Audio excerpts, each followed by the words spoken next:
Right now, what up, world? According to Hip Hop Live on a Friday, man, we got Mickey Factz in the building. What's up, Mickey? Smicky, what up, what up, what up? And Coop in the building as well. We're gonna be What's talking the good? narrative, man. The narrative dropped this shit. I don't want to say today at midnight. Yesterday, last night at midnight, Friday, and yeah, Mickey Factz, Nottz, and Blu from the West Coast, man. Tell us a little bit about how the narrative came together. Yeah, I mean, the narrative came together, just me and Blu being on tour and me suggesting that we do an EP. And he was very receptive to it. So we began to have these talks and conversations on what it would be and what it would sound like and who should we work with. We had a whole bunch of different producers in mind, but we decided on Nottz. And he delivered as he usually does because it's Nottz. Definitely. I was gonna ask too, man. Like, I know you said on your Drink Champs episode that was your first time meeting Blu. Like, Yeah, that was my first time. Was that my first time meeting him? No, my first time meeting him was at the Brooklyn Hip Hop Fest. okay, And I was a cocky guy back then, man. And they had me going on before Blu. And I was like, man, I'm from New York. I'm from the Bronx. Y'all got to have this guy from the West Coast go on before me. I ain't never heard of this nigga. Like, he got to go on before me, man. And he went on before me. It wasn't no problem. He didn't have no issues. And then when I watched his show, I was like, oh, this dude is dope. Why did I do that? Right? Like, and then I dove into Below the Heavens. And then the next time I met him was at the XXL freshman. oh, that's dope. So that was before the freshman cover. Yeah, that was like June. We shot the cover like I want to say we shot that cover in October, November. Was that the first ever freshman cover? Second one. Okay. So the first one? What was the first one? Lupe, Oh, okay. Joel Ortiz, Crooked Eye. Yeah, that was. Oh, yeah. Gotcha. Well, you said you had a question too, Ahmad. What's good? Yeah, I just wanted to know how many tracks did y'all actually record together for this project, because y'all only gave us 6. You know, we're in Atlanta, so a lot of the time when I'm riding listening to music, like, I'm stuck in traffic, so I ended up listening to the project like 3 times on the way home. Yeah, we only recorded 7 tracks for it. Okay. The other track was really, really crazy too, but we couldn't clear that Earth, Wind, and Fire sample, so we had to kind of, put it to the wayside. But we only recorded 7 records, from my understanding. I think Blu might have recorded 8 or 9, but I recorded 7. Okay. Well, go ahead. No, go ahead, Mike. I was gonna say, man, with the fact y'all had 6 tracks, y'all covered a whole bunch of ground on the project. You know what I mean? Like, y'all talked about, yourselves, your upbringing, the political climate, everything that's going on in the world. Like, it seems like such a full project, and obviously with the quality that it is, you want more. I mean, are y'all thinking about giving us even more, or was it a conscious effort to just do 6? If it was up to me, I would have did 10.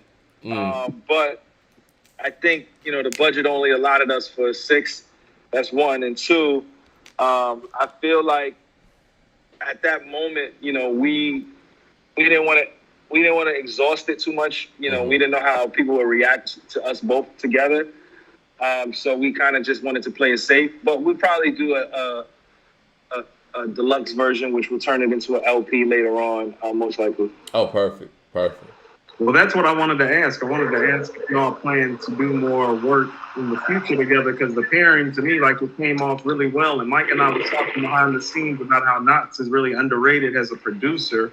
And so I was just wondering if there was, like, possible future stuff in the works, like between y'all, because the pairing came together surprisingly well. And Mike and I were even talking, like, we learned a lot about Blu on this project in a very, like, short amount of time. Yeah, I wouldn't mind doing another project with him, and I think he agrees to the same extent. I believe that if we did do something, it should be extended a little bit longer if we continue to do the narrative. I see a lot of people are feeling the same way you guys are in terms of the shortness of the project. It's interesting, right? Because a lot of projects now are short. Yeah. And we have 6 songs, but it's 20 minutes.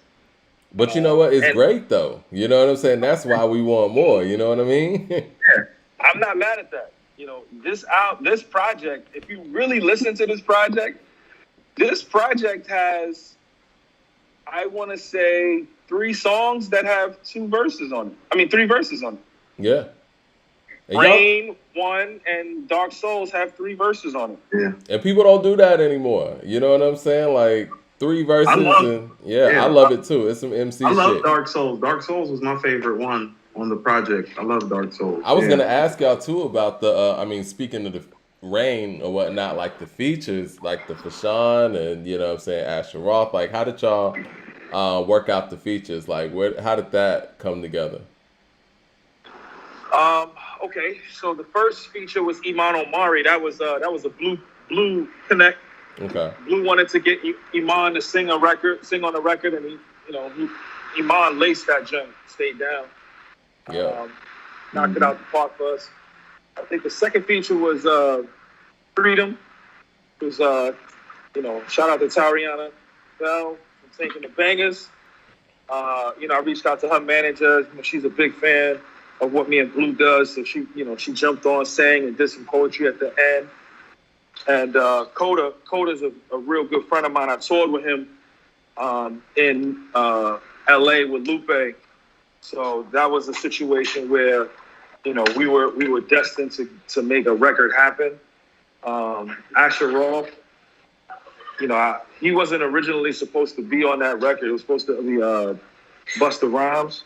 And then it was supposed to be Common. But their schedules were just way too crazy. And I couldn't get either of them to do that. Then King Los couldn't do it either. So I'm glad that Asher pulled. Oh, Wale as well. I tried to get Wale on that record as well. Nobody kind of pulled up. And instead of, Asher did it. Asher knocked it out the park. It sounds like y'all got some features for the deluxe too. Yeah, I was about to say that was a heavy hitter list of people that you just listed that you reached out to that didn't have the time. Yeah. I mean, I try to hit people that are. Hold on for 1 second. Is that I had Whiting? Yeah, I had I try to reach out to people that are fans of myself and vice versa, and try to stack. I try to stat pad the feature list all the time. Oswald Benjamin was a guy that I was glad jumped on the record, and Fashawn was someone who I've been trying to get something done with Fashawn for a long time now. You know what I'm saying? He killed it too. He bodied that chorus. Yeah. Sorry, the kid. Initially, it was only supposed to be El Hay on the record. And then El Hay took forever to do the chorus. So I reached out to Sari, and Sari was only supposed to do the chorus, but me and Sari always have these conversations about how people only reach out to him for choruses and never for his rapping ability. So I told him, you know what? Why don't you rap on this joint? So he rapped on it.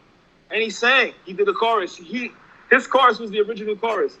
And then maybe right before we was about to turn the album in, El Hay sends his chorus in. And it was like, okay, now we have 2 choruses. What do we do? And, I made the decision to put what's the name's chorus at the end. Sari's chorus at the end, which I love his chorus. I love his chorus as much as I love El Hay's chorus, and I think it works well with the song. Man, y'all made all of that space and time work and all those collaborations work, and like I said, you and Blue sound great together. I mean, I would love to hear more. And I know, you guys haven't really made records together before this, have you? Yeah. He's on the Achievement. He's on Masterpiece, and I'm on Titans in the Flesh. The joint that he did with Nottz. So y'all have made Okay. I got some other stuff that I did for him, but I don't know when he's gonna put that stuff out. I have no clue. So y'all are used to working with each other. It's just the first time that we're hearing it in an EP format. Right. Because you can hear the chemistry. Yeah, you can hear it. Word. But yeah, we're looking forward to even more on that. And for y'all out there, man, who's streaming new music today, you gotta be on the narrative. And look up either Mickey Factz, Blu Nottz. I mean, the combination's lethal, man. We're looking for more music, you know, from the three of you guys. And I mean, I loved it, man. Like Coop, man. I listened to it about 5 times today. Yeah. Six tracks is perfect. I was going to ask you, Mickey. I mean, what do you have next, just outside of like any potential deluxe project? Do you have anything else in the works right now?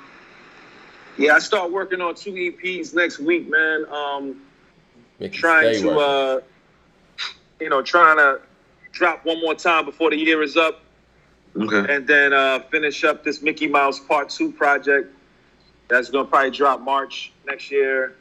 And then, you know, that whatever the second EP is that I work on next year will probably drop a couple months after that, maybe July, maybe August. Then, you know, I have collaborative EPs and projects that I want to just sporadically release. The Mouse project is probably one of the bigger things that I'm going to have drop in March. But I do want to give the people something in between that. Well, you know, as a fan, I would love to hear a Mickey Factz and Lupe collaborative effort, but you know, I don't know if that's gonna happen, or you know, or if you would even tell us if it was gonna happen. So, I mean, if that was to happen, I would be as happy as y'all would be, because you know, I think that's the only thing. I don't know why, you know, he doesn't want to, you know, do that with me.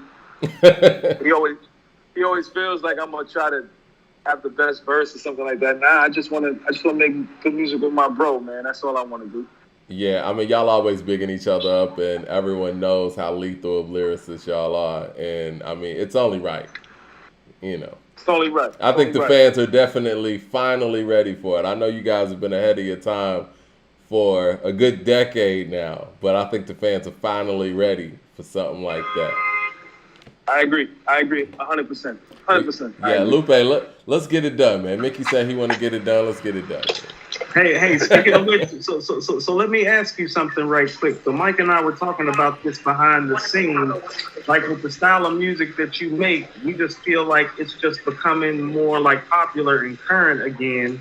And in the midst of all this, were there's ever like any moments where you felt just like lost in the shuffle a little bit? Because this project feels really fresh and really new, but it's got kind of like an old school aesthetic to it, but in a good way, like in a positive way, in terms of like there's depth and content, and you find out about the artist when you listen to the music, you know? Right. I mean, it's always interesting when you're trying to give the people something that's fresh, but still give them something nostalgic and something that they can hold on to. Right. That is reminiscent of what they fell in love with. It's interesting, man. I'm always trying to think about how can I do something that not only invigorates my fan base, but also pushes the thought process of creativity. I feel like the narrative was very straightforward. You know, it was content-wise, it's top tier. But I didn't really do anything. You know, me and Blu didn't really do anything that was outside of the norm that would shock people. I think it's just great music. Like, yeah. When I say shock people, that's not a slight to me or Blu. It's like there wasn't like an A- on there. There wasn't like a 414 words on there. You know what I'm saying? Like it was just something that was, you know, we were just. I think the closest thing that you're gonna get to that with us on that album is Freedom. Right. But we just keep flipping the word free, you know, and explaining that. That's probably the closest thing you're going to get to, like, diehard concept-driven stuff. And, you know, I did my best, you know, not as great as a producer is. It's a little tough to kind of switch the flows up a little bit with Nottz beats.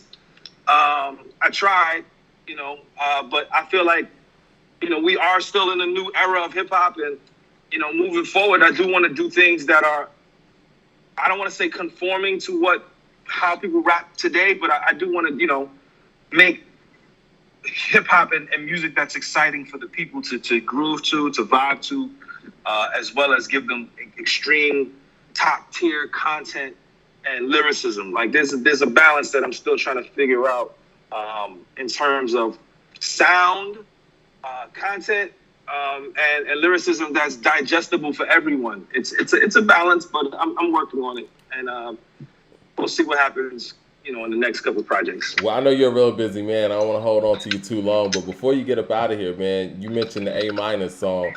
For the people who hadn't checked that out, I mean, you got to check it out. It's lyrically crazy. Explain a little bit about A- to the fans out here. Yeah. A- was it's a song about the letter A without using the letter A, man. We break down the origin and what the letter A means to society and hip hop and just the English language. And, I break down all of that without using any words that contain the letter A. I think that's just a concept that, is just fascinating on all levels.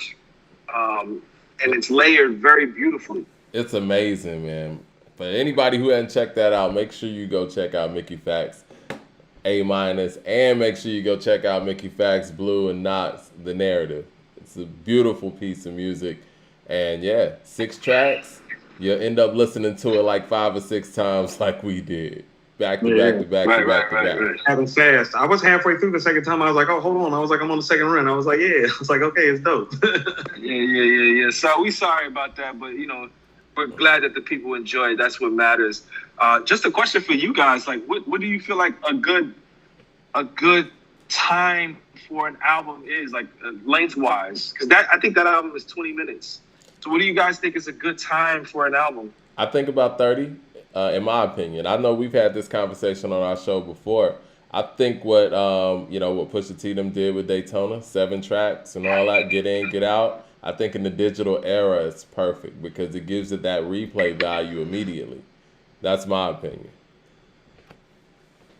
Yeah, I think Mouse. Shit says 40 minutes for a track. For an album.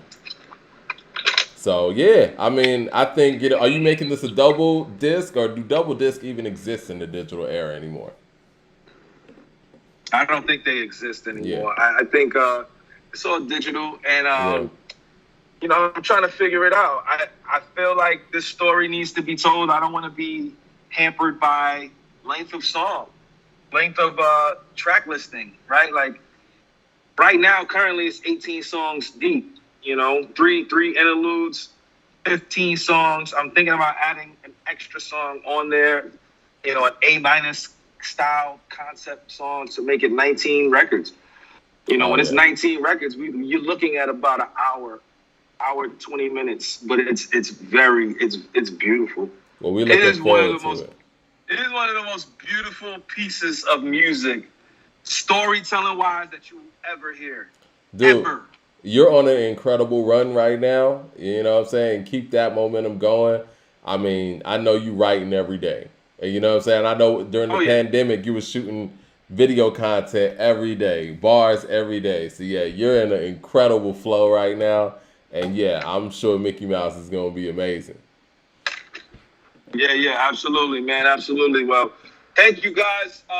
Make sure you guys go pick up The Narrative. It's only $7. I would love for you guys to purchase it, but if you can't, due to financial reasons, stream it, man. And if you ain't got no streaming platform, and share it with somebody who does, and spread this good word so I can continue to give you guys great content and music. Yeah, definitely. I'm going to go purchase it, man. Thanks for saying that. Yeah, go purchase The Narrative, $7.99 on iTunes or wherever? $6.99. It's $6.99 on iTunes. My bad. Okay. All right. Yeah. Well, appreciate you coming through, man, and we look forward to hearing more stuff in the future, man. Yes, sir. You guys be safe. All right, you too, bro. Appreciate you, Mickey. I thought I lost you for a moment. You there? No, you did lose me. I just came right back in on the tail end. I don't know what happened. The whole connection shut down. No, I didn't shut down the laptop and restarted it and everything. You did lose me. Oh, okay, because you were frozen on the screen. So I was like, and then you just popped in and it was like seamless. So I was like, well, Maybe he was just chilling for a second. No, I was gone for like 90 seconds, Mike. I was gone for 90 seconds, Mike. I was gone. Well, at least it didn't cause a disturbance. But yeah, man. No. I'll put it. I'll take the energy. I'll take the positivity. Definitely, man. Yeah. That's good shit. But the question that he asked, I think you might have missed when you went out, was what is the perfect length for a hip hop album in this age? No, Mike, I went out right when you started talking about the 30-minute time length. I was about to say in today's times, I'm going to agree with you. I'm going to say anywhere from 25 to 35 minutes is probably how you're going to keep people's attention and excited at the same time. Yeah.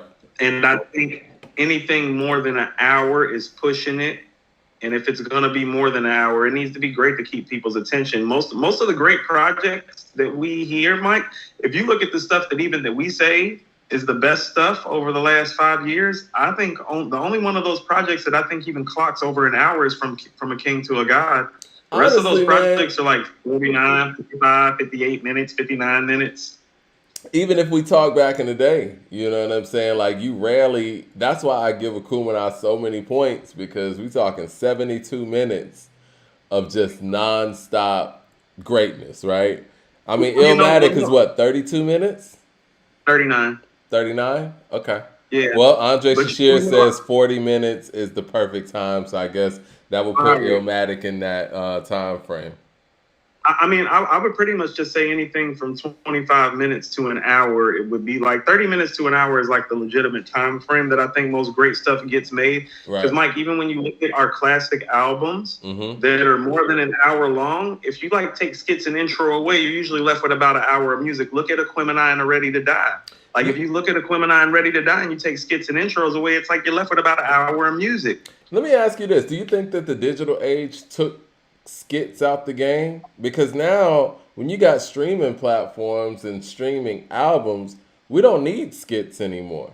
I think skits were it started off as a creative thing, but then it turned into one of those things where the label was putting on albums to give it fluff and make it feel like the tracks were filling up. Like, if you look on the back of the CD, 16 tracks. I'll buy this for $12.99. So, I'm glad that you brought this up because it poses a different thing that I wanted to bring up as well. So we're just going to kind of talk about it in one fell swoop. Today's era poses different challenges to the artist involved in the music and also for the people covering the music. So this is one of the things that's more challenging for the artist. And quite frankly, they have to be more seamless with how they transition their skit work. Like the skit work on Alfredo last year with Gibbs is great because it's not too heavy, it's not too long, but it helps centralize the theme and the feeling without dragging the songs off too much and without making you actually have to put an actual cut next to it that says skit or interlude. You get what I'm saying? No. So the artist, kind of like what Akumanai did again. Right, you have to adjust with the times and adapt. That's what comes with it. You have to play the game kind of like, it's like Mickey was just saying, he doesn't want to necessarily conform, but he understands he has to play the game within today's rules. He's not playing in 2010. He's playing in 2021. And so the rules are a little different than they were when he first is stepping into the game. And we're going to get to this other person who the rules have changed for too. Kendrick Lamar is clearly feeling the rules changing and the game changing, but we're going to get to that in a minute. Andre Shashir says he don't listen to skits anymore. I think the digital era took skits out. I mean, because when you're bouncing from artist to artist, because that's how we listen to music now, right? In the streaming era, you got playlists. And people are kind of making songs and albums that could fit on a playlist. And if you're switching from pop music, R&B music, hip hop, whatever, there's no room for artists to even have a skit in there. Like, it becomes useless. It's going to get skipped. No, that's not true. That's what I mean. It's a mark of how well the artist is adjusting and doing a good job with it. I'm going to tell you one of the beautiful things we're going to bring up from A King to a God again. The Shay interlude, wonderful and timely. And timeless, Mike. Tell me they're not. Tell me that the interludes are not an important part of From a King to a God, especially given the fact. I agree with that. That's a little different, though. That's a little different. No, Mike. No. The artist is different. The artist is different. Speaking of Conway, Listen to who we just bought up. We just bought up Gibbs and Conway. These are people that are at the forefront of our culture right now as MCs because they get it on all levels. I'm saying the artists have to execute better. I'm going to speak on our behalf right quick, too. I've been hearing a lot of people talk about how, you can't rate an album in a day. You have to give it time and let it sit. And it's like, yes, but no, because as people who cover the media and understand how it works, we don't have but so much time to cover it. And we need to do a better job of adjusting with our listening practices before the album and when the album gets released and the standards and making sure we kind of got our articles a little pre-locked and loaded. Like Mike, a lot of the times when you see articles in the playoffs hit ESPN, the articles are hitting like 35 minutes after the game ended. That's because the writers had most of the article pre-written and they just have to go fill in the gaps. They're doing their due diligence. The times and the expediency of it makes us have to do our due diligence. Oh, no. We can rate it in a day or two if we do it properly. That's why I tell you a lot of these times, Mike, I compromise a lot of times that quite frankly, I don't want to listen to hip hop, listening to albums over and over again to give it a review as possible. It's possible. Yeah.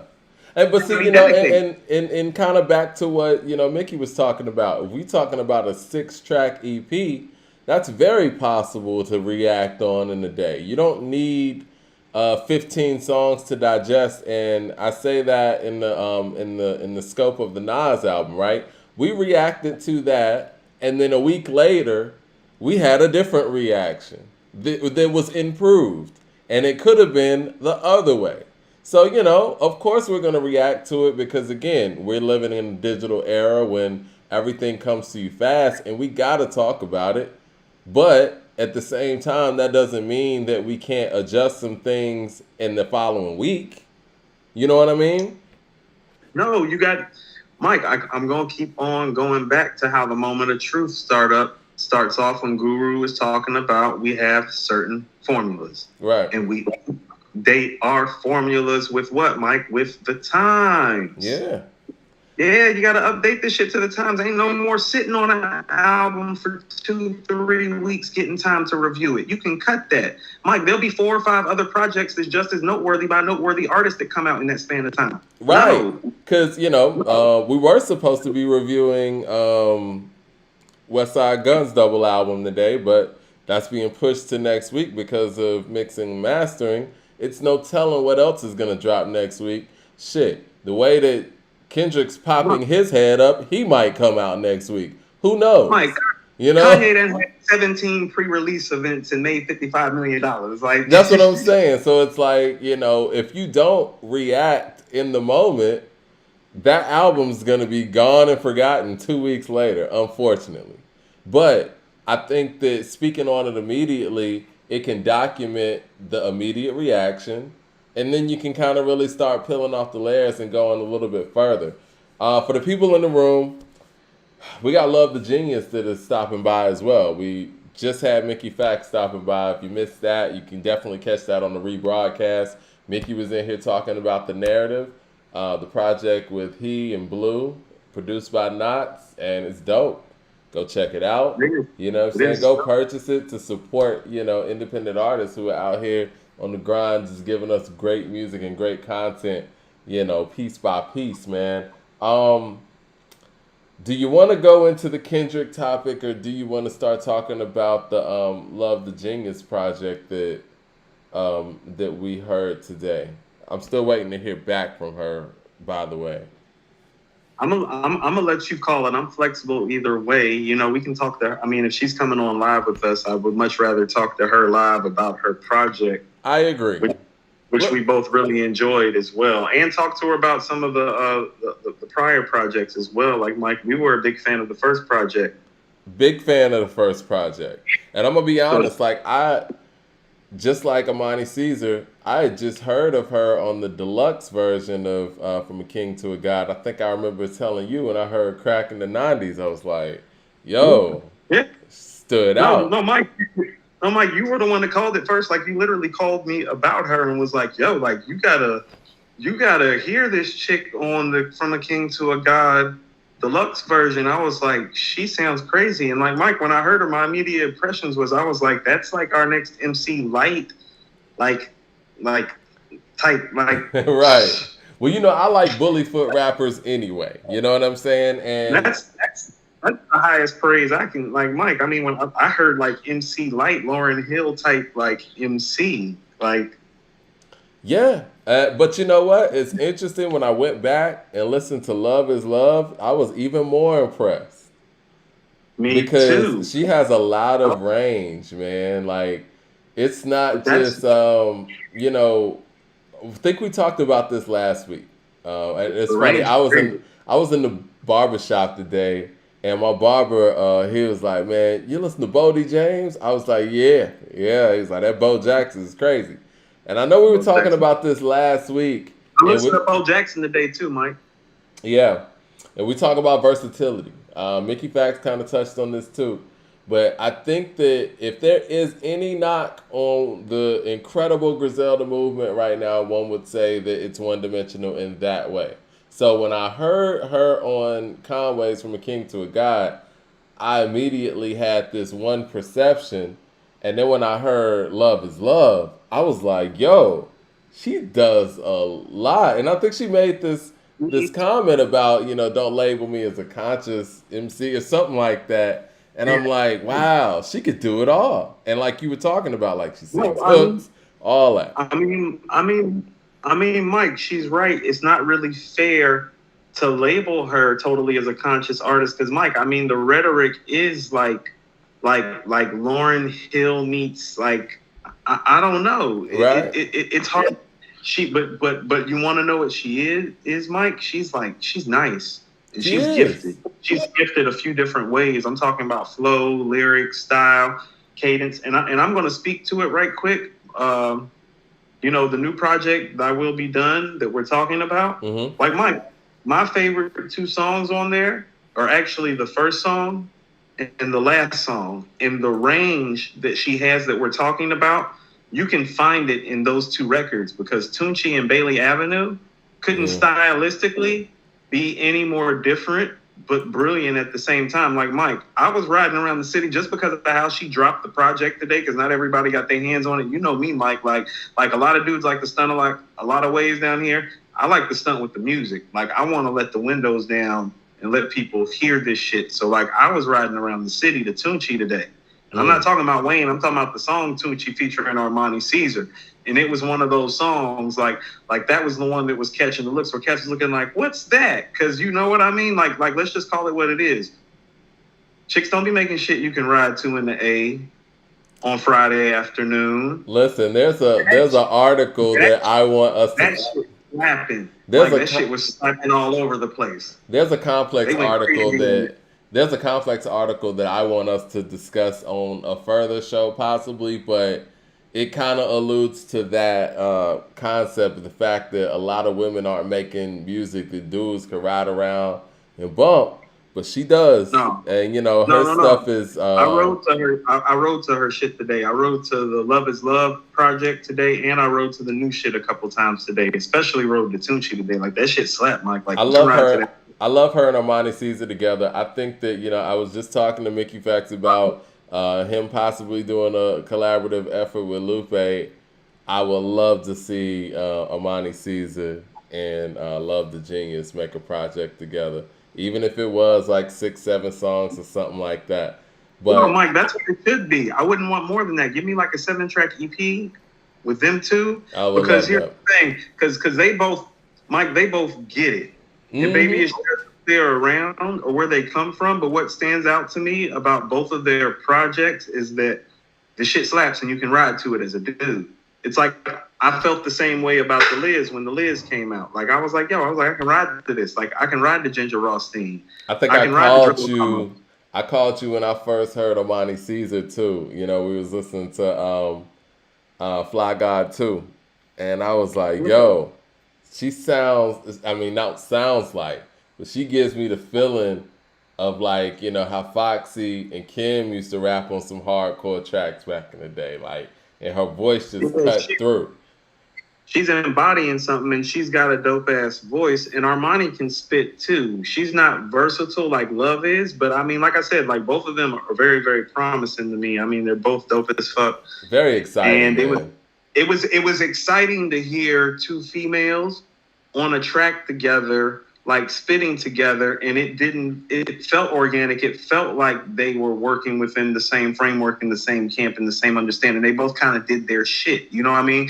Because Love is super versatile and weaving in and out on there, and Armani is like super bossy, like on there. It's like what you expect from them too. It's like when people pair up and you want them to deliver the goods, Mike, most of the time they don't deliver the goods like they really delivered the goods. Like I was riding to it. I'm looking forward to it, man. I want to get to this Kendrick story real quick.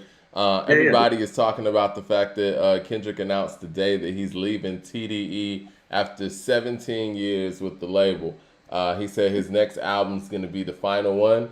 In the statement that he wrote on his individual website that he sent the link to, says August 20th, 2021, I spent most of my days with fleeting thoughts, riding, listening, and collecting old beach cruisers.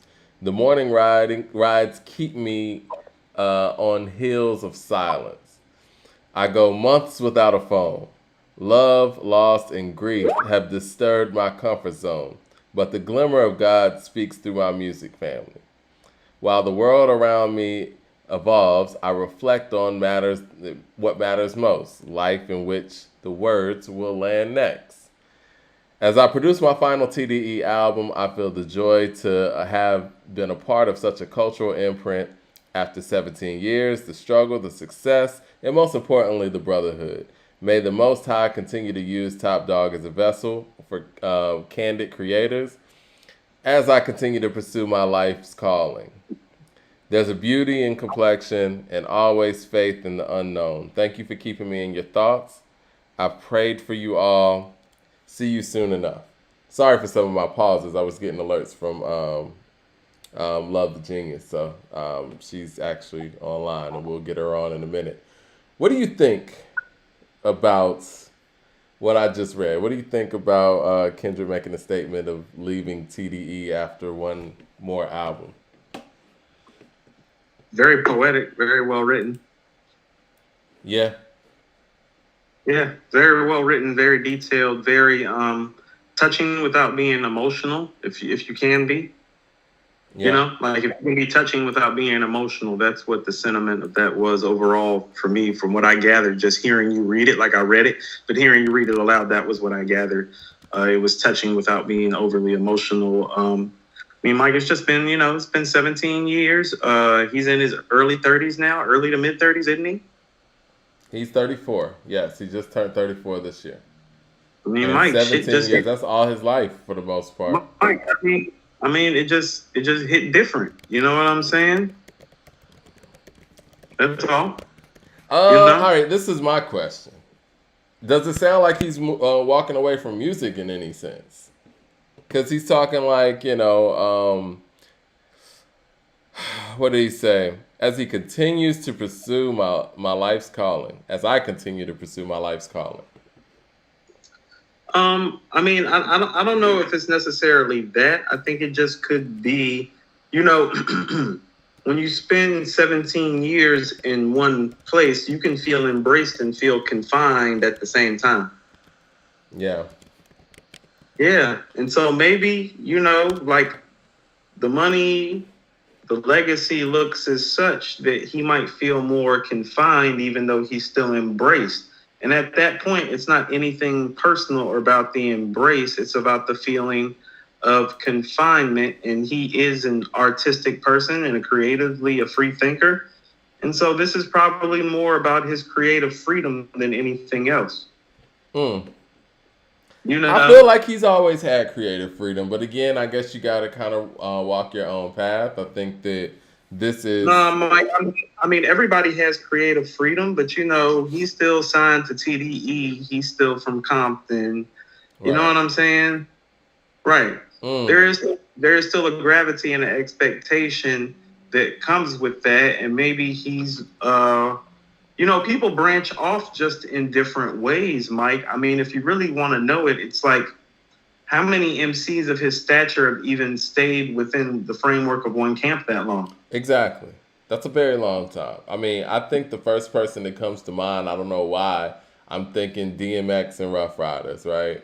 And I think maybe the reason why that comes to mind is because Rough Riders developed as he developed, and they were with him from the ground floor, you know. Yeah. So it kind of reminds me of those same things because it sounds like, you know, Kendrick was with TDE from the conception, him and J Rock, I believe. And I don't know, it does sound like, again, like I said before, I think Kendrick's feeling the fact that the climate of music has changed. And it doesn't sound like he's doing a lot of recording. I mean, you From know, his statement.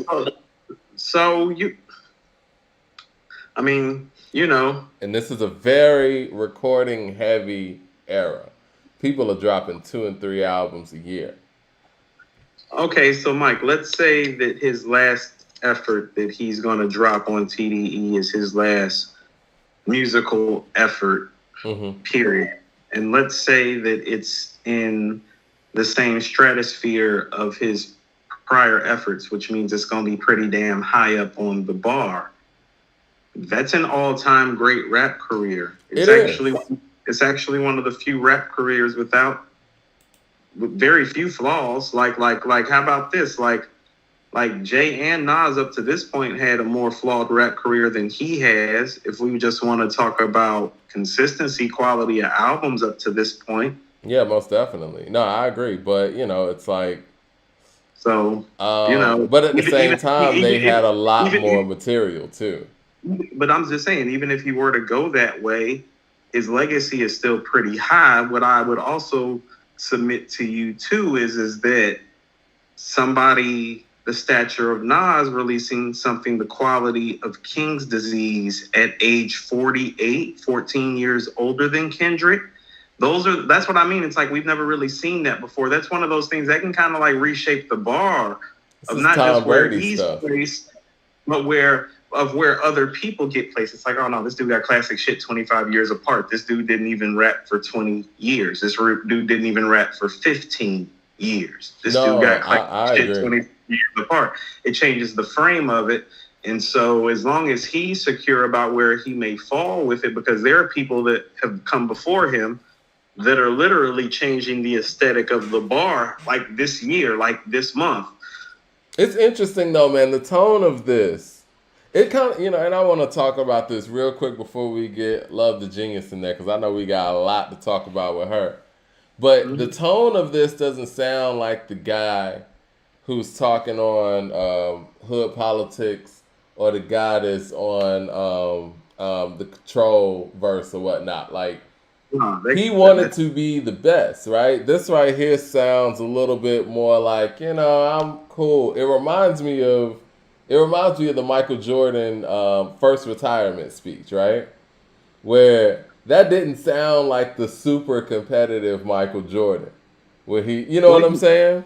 You want to know what, Mike? He's not super competitive on Damn. On Damn, he is talking like, well, y'all know I got it and y'all know who got it. Mike, he's talking about it on Feel, which is lyrically the best song on there. And when you hear Feel, you're like, well, yeah. When you rhyming like that, like you do got it. So no. Feel is next level. I think that's him. This is what I keep saying about him. It's like last time seen as an MC on tracks like Feel, Element, Duckworth. It's like, no. That was the best MC in the game. I mean, that's no doubt. You're right. But currently the best MC in the game, in my opinion, and I think, you know, we probably share this opinion, is Conway the Machine. But see, it's done in such a different way. So even with this, I thought to myself about Conway when I heard King's Disease 2 drop. I'm like, look at the 5-year run that Conway is having that we're documenting right now. And we're talking about how he's moving into all-time great status off of this 5-year run. Now let's go reference the fact that Illmatic came out in 1994 and King's Disease 2 came out in 2021. You see what I'm saying about how it changes shit for everybody? Yeah. See what I'm saying about how it changes shit for everybody, even the best MC in the game right now? Who's an artist we're about to have come on? Like that's what I mean. It's like the climate is currently changing, and really what's happening is that like, as long as I'm trying to say this, Mike, as long as he's cool with sliding to the back more, because people going to have to work more and extend that catalog. Yeah. No, it's what it is. It's kind of like, you know, you got to be cool with it, like, you know, like a Barry Sanders or something. Like, you know what I'm saying? Like, we know that you have the potential to up your stats a little bit more, but, you know, you cool with walking away with where you at. No, Mike, that's what I'm saying. Nas was Barry Sanders, and it's like if Barry Sanders stayed around, though, that's what I'm saying. That's what everybody's dealing with. Nas ain't like Barry Sanders no more. I don't know, Mike. Did you hear Store Run? No, I'm saying that I think that he's better than that at this point. Oh, no, but what I'm saying is that, like, you know what I mean? Like there are a lot of guys that have had breathtaking runs. Not 20, 25 years apart. No, exactly. I mean, Nas is getting to the point. I think Nas and Jay, they're at the point where they have 2 careers. No, you can do it's like Michael Jackson, right? Like, you know, I'm not comparing anybody to Michael Jackson, obviously, but it's like Michael Jackson had 2 careers. And whenever we do finally do our Michael Jackson Prince debate, I always factor in Michael Jackson's childhood career as a whole separate career that kind of puts him above a lot of things. And that's just, you know. No, Mike, and that's fair. But you want to know what? Also, too, you want to know what I thought about, too, with King's Disease 2? Because I made the Prince reference in terms of who Nas might be turning into, like, musically in the rap stratosphere. Right. Like, Mike, Prince's last classic shit was Diamonds and Pearls. That was 1992. Yeah. Well, I'm about to get Love the Genius in the room, man. You ready? Yeah. Let's do it, man. Hopefully when I click this, it doesn't knock anybody off, but here we go. Let's see if we can get Love on. It did. It did. I'm sitting here knocking everybody off. Hold on 1 second, guys. Let me get her in. Okay. I think we're going to get both of them on now.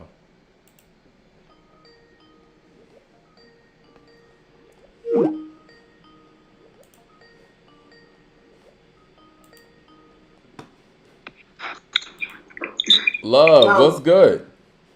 Good. You know what? We good. I knocked my co-host off, man. Let me get my co-host back on real quick and we'll go ahead with this. Appreciate you coming through.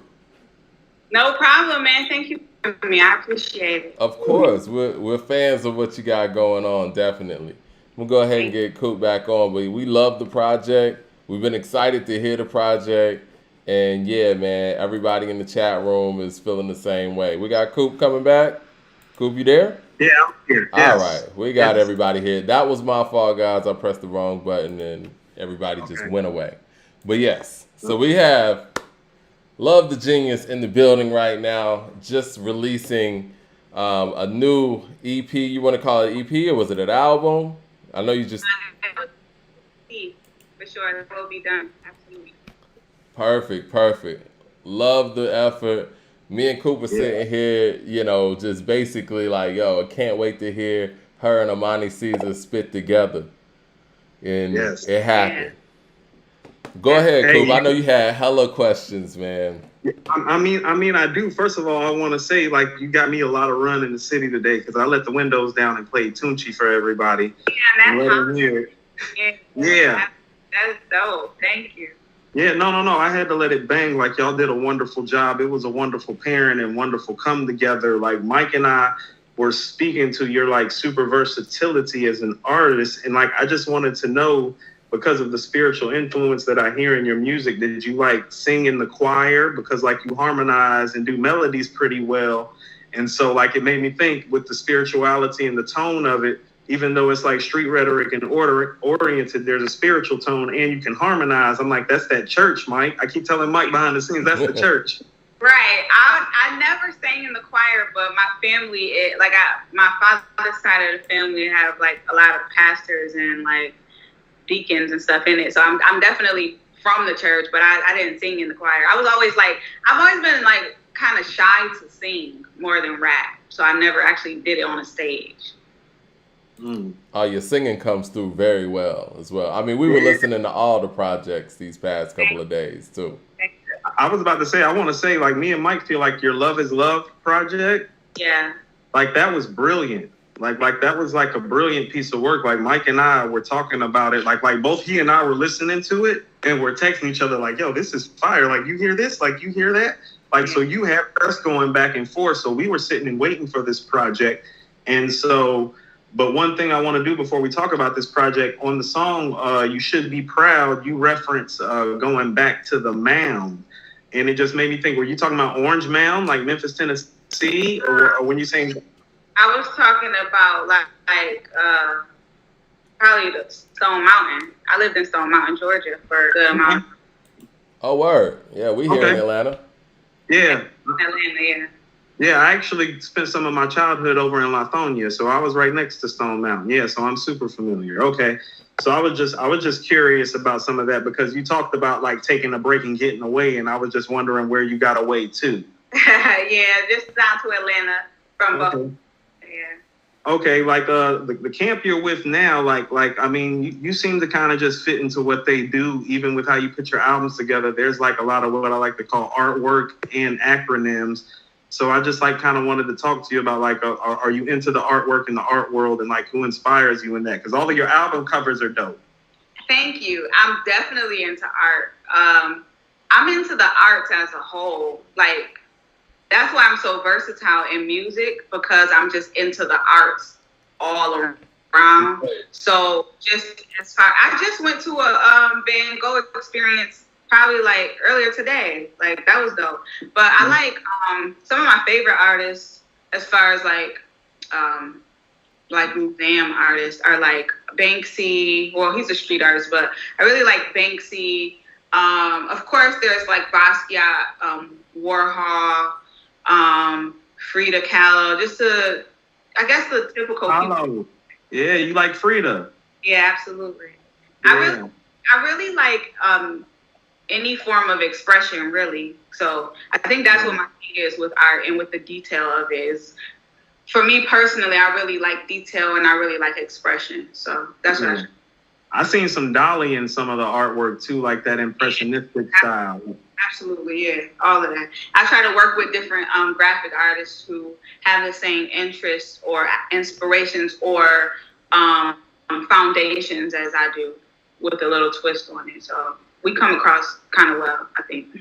Okay, so speaking to the musicality and like just your artistry, my favorite track on Thy Will Be Done is actually the last track, which is Bailey Ave. Mine too, man. That's my favorite one too. That's the smoke. It's the smoke, love.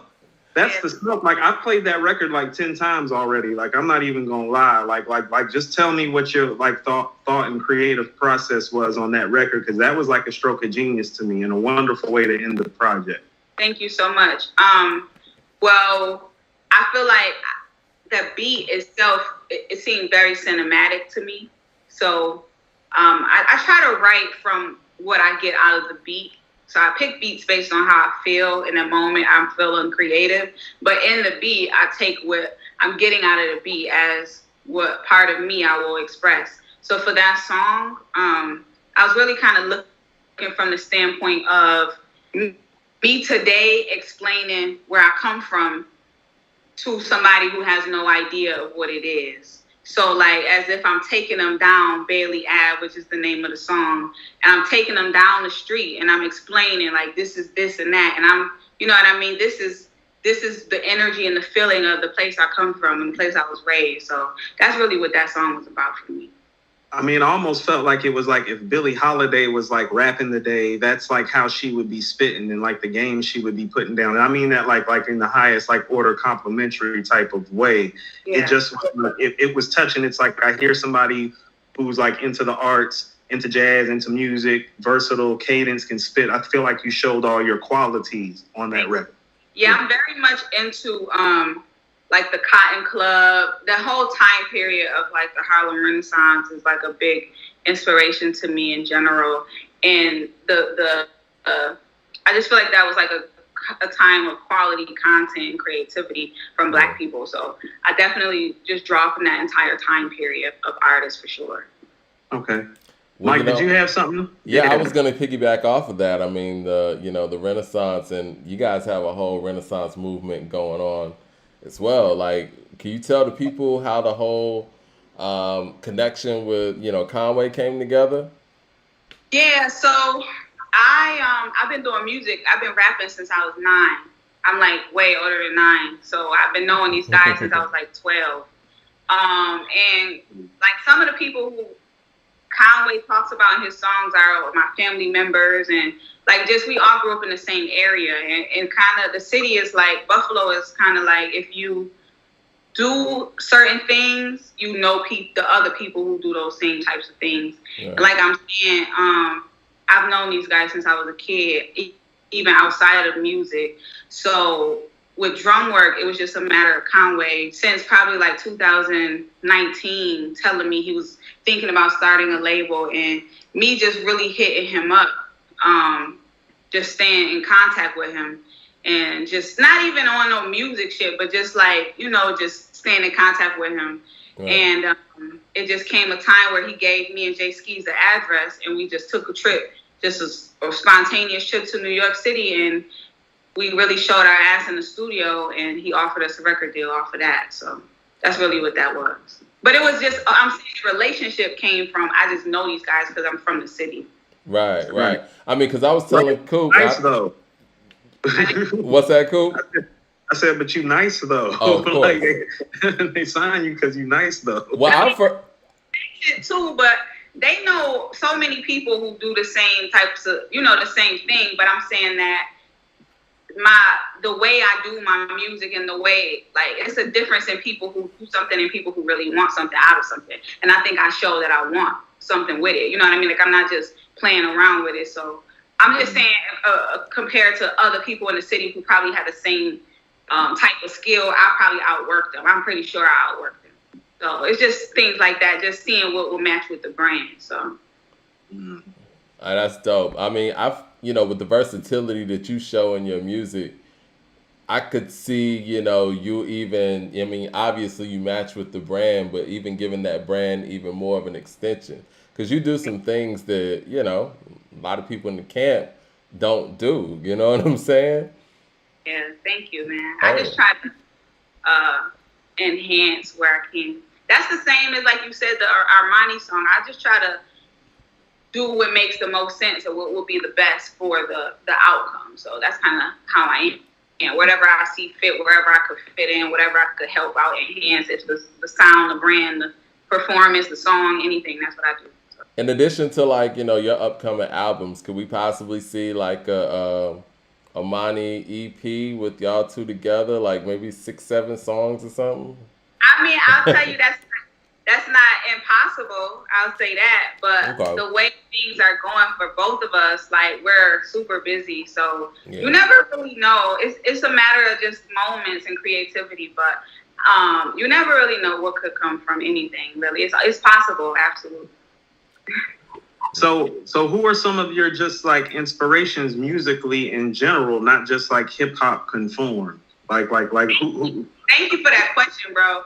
I really don't listen to. I mean, I listen to rap, but I really listen to I just listen to music. So I really like Frank Ocean. I listen to a lot of Anita Baker. I listen to I listen to Party Next Door. I listen to Jacob Collier, Kanye West.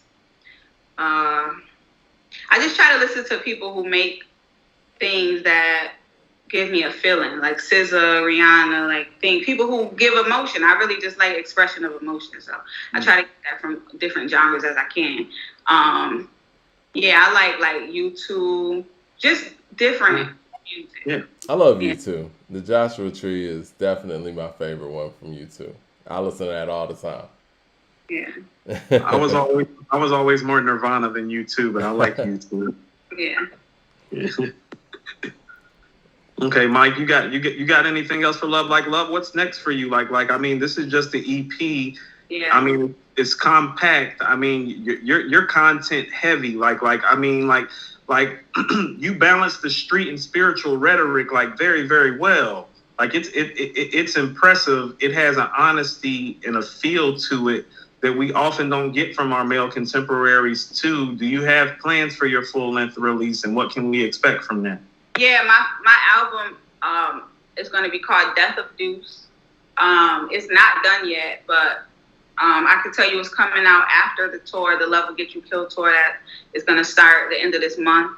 It's not going to come out before that, but I tell you that album is dope. It's really dope so far. And yeah, man, I just try to do what's honest to me and just make the best content that I can. And what's next for me right now is really just pushing this Thy Will Be Done project. It's not available on any streaming platform, so I was going to ask you about that. Yeah. I was going to ask you about that releasing process and, you know what I'm saying, what made you do it in that way, and, you know, what can people expect on that end?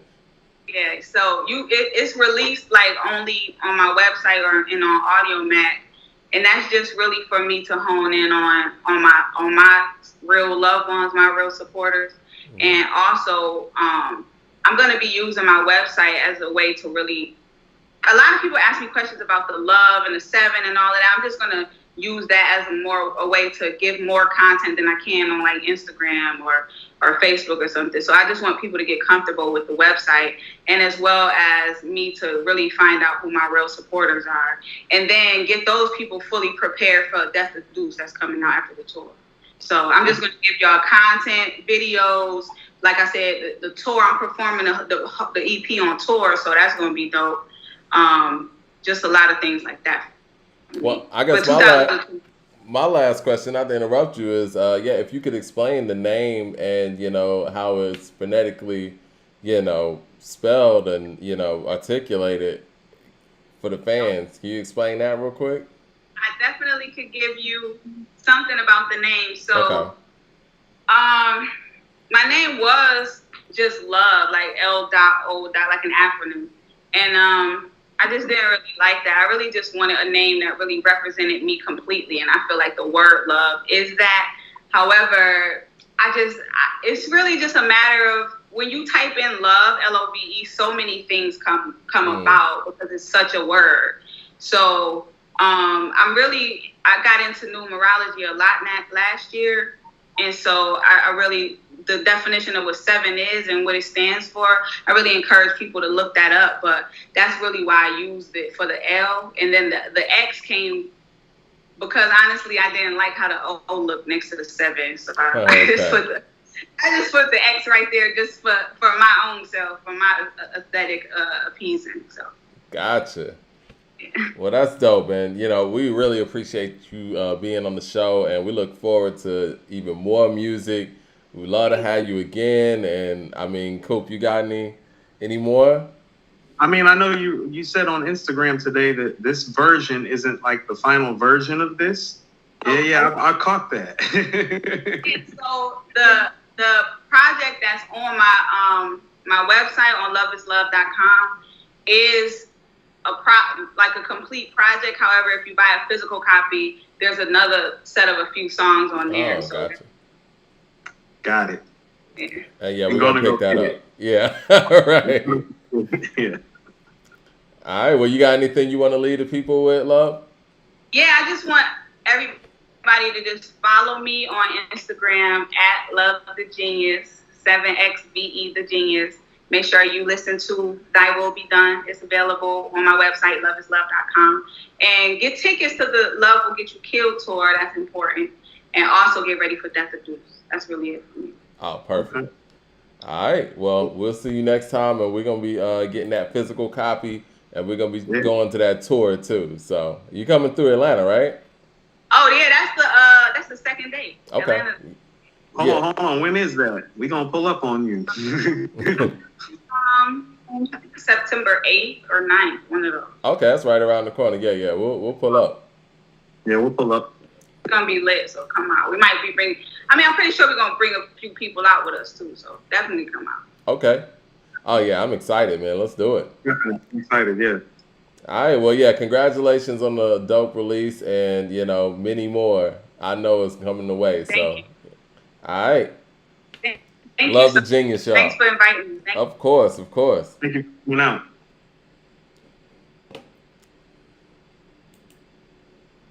Coop, you there? Yep. Yeah, Yeah, man. That's dope. Yeah, we definitely gonna be at that tour. yeah. We're gonna show up. Man, super No, impressive, man. I am yeah, I've been intrigued with her since, like I said, I heard her on Crack in the 90s, and yeah, it's Me very too. I don't want to say it's interesting when you do hear of an artist and then you go back and listen to their previous stuff and you're like even more intrigued. And I love the Genius is one of those. I think you and I both. I'm sorry, I didn't mean to cut you off. I think you and I both, after listening to her first project, got super excited about this project, right? Right, definitely. And you came with some incredible questions, by the way, as well. So, yeah, we really learned a lot about her through that effort, through this interview, because, like you said, it's not like it's a whole lot of information out there, which is cool, and I love that. No. I mean, she had a lot of poignant things to say. I mean, you want to know what? It's dope when you talk to somebody and it's like the artists match up to the music, Mike. It's like she matched up to what I thought. That's why I was asking some of the questions that I was asking, because I felt like I was dealing with somebody and listening to somebody whose scope is like beyond like just a hip hop sphere. That's why when she said, "Oh, I really don't even listen to rap like that," I was like, that doesn't surprise me at all. Like when she started listening to artists and stuff, I'm gonna tell you something. Last year, Mike, I sat my daughter down and made her watch an hour documentary on Frida Kahlo. Like Frida Kahlo is a super important in the spectrum of artist and empowerment to women, Right. And so when she said that, it was like, oh no, that spoke to me. It's like, yeah, that's what I was expecting to hear. I heard that depth and that scope and that spectrum that's beyond the boundaries of hip hop. Like you don't hear female hip hop artists today referencing Frida Kahlo. No, that's real. I mean, and she's definitely coming from a whole different place artistically, and it's just a beautiful thing to see. Like you said, like some of her male counterparts, she's able to expound upon a lot of things that they just don't artistically. I mean, it's got a woman's touch. You know what I mean? Like that's what I mean. It's like she balances it very well, because like when she's talking street, it's still done with a woman's touch, so it's very reflective. Well, so we started off the show with Mickey Factz, giving us all kind of game. And then, we just had Love the Genius on the show. So we're going to have to go purchase the narrative, which is out there for $6.99. We'll go out here and purchase the physical copy of Love the Genius's new EP. Thy Will Be Done. Thy Will Be Done. And we got a tour to go to. So, yeah. More shows, I'm with it. It's a beautiful thing. It's a beautiful thing. But, yeah, we were talking about Kendrick leaving TDE. On top of that, I mean, we just had an action-packed show. Hold on. Mike, before we go to Kendrick. Right. How would you rate both of these projects? Because I thought both of these projects from both of these artists that we both had on were both, like, strong fours. I think they're strong 4s, 4.5s, honestly. Okay, Mike, I'm going to be honest with you. My first thought about both of those projects was 4.25. What do you think? I'm with that. I mean, the thing with, I want to start with the narrative first. I think they did a whole lot in 6 songs.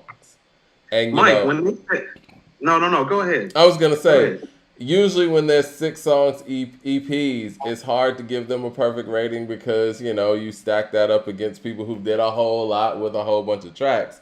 But they did so much with just 6 tracks. And, and just doing a collaborative effort from guys that haven't done an album together before.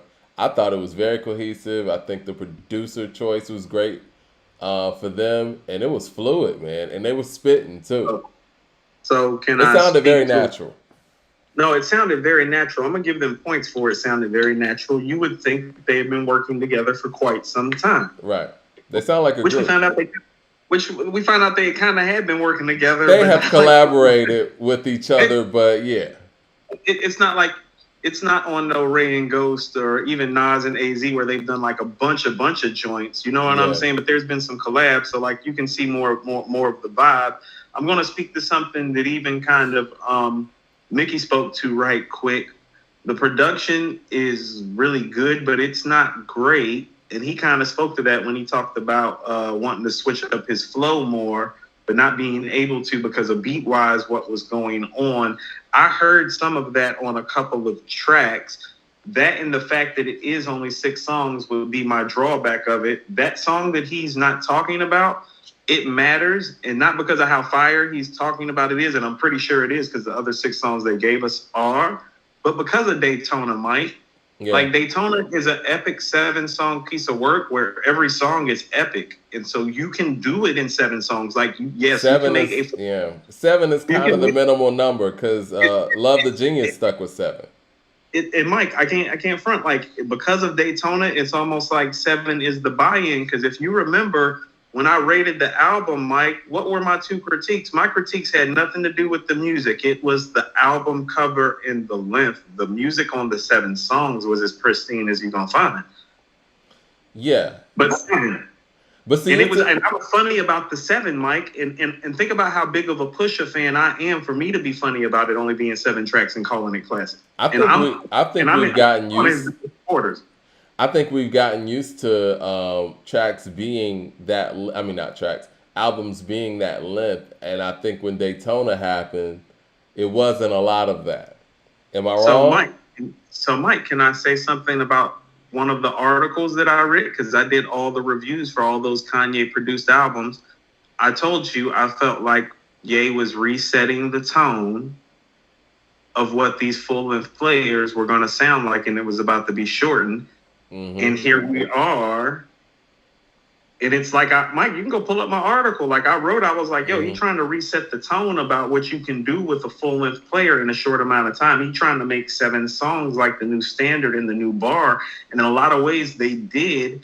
And the reason that they did is Daytona, Mike, because it was the first release from all of those projects. And so it makes you feel like the theme and the format works because it did. You know what's interesting about Daytona, and I don't know if you've ever tried this out. Each individual song on there, if you put it on repeat, like on your, you know what I'm saying, mobile device or whatever digital device, the songs really rotate in repeat, where it's like the games we play, it's like, it doesn't even sound like it actually goes off. It doesn't sound like it goes off. And all those songs do that. And that was done on purpose. That's something that was made to fit for a digital era. You can't do that in any other era. And you're right. That's game-changing stuff. And it was like each song was made individually for you, if that's your record, to put it on repeat continuously. Mm-hmm. And it's going to loop back in that way for you. Yeah. From If You Know, to the games we play. And so here's also classic status, Mike. If you know is a hashtag now. I mean, Daytona is special. You know how I feel about that record. I think. You know how I feel about Push and Daytona and Hell Hath No Fury. I think Daytona's better than Hell Hath No Fury, but that's just me. It's not, but I mean. And I think Daytona's.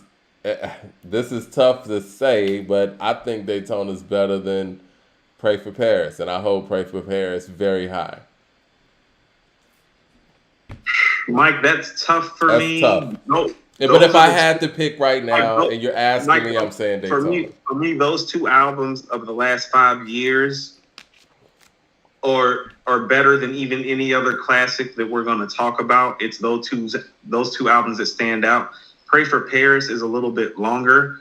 You're right, Mike, though. I think like Daytona just feels a certain type of way. Every song feels a certain type of way, Mike. He kind of locks he's spitting. In. I think that's the edge for me. That's not a question. I think every single verse on, even Ye's verse on What Will Meek Do is epic. Am I too complex for complex, Con? Everything Ye say caused a new debate. What? He's out of touch. He cannot relate. Man. Hallway too long. Bitch too bad. Got Sarah get his kid and get two dads. I be thinking, what would Tupac do? You be thinking what New Kids on the Block do.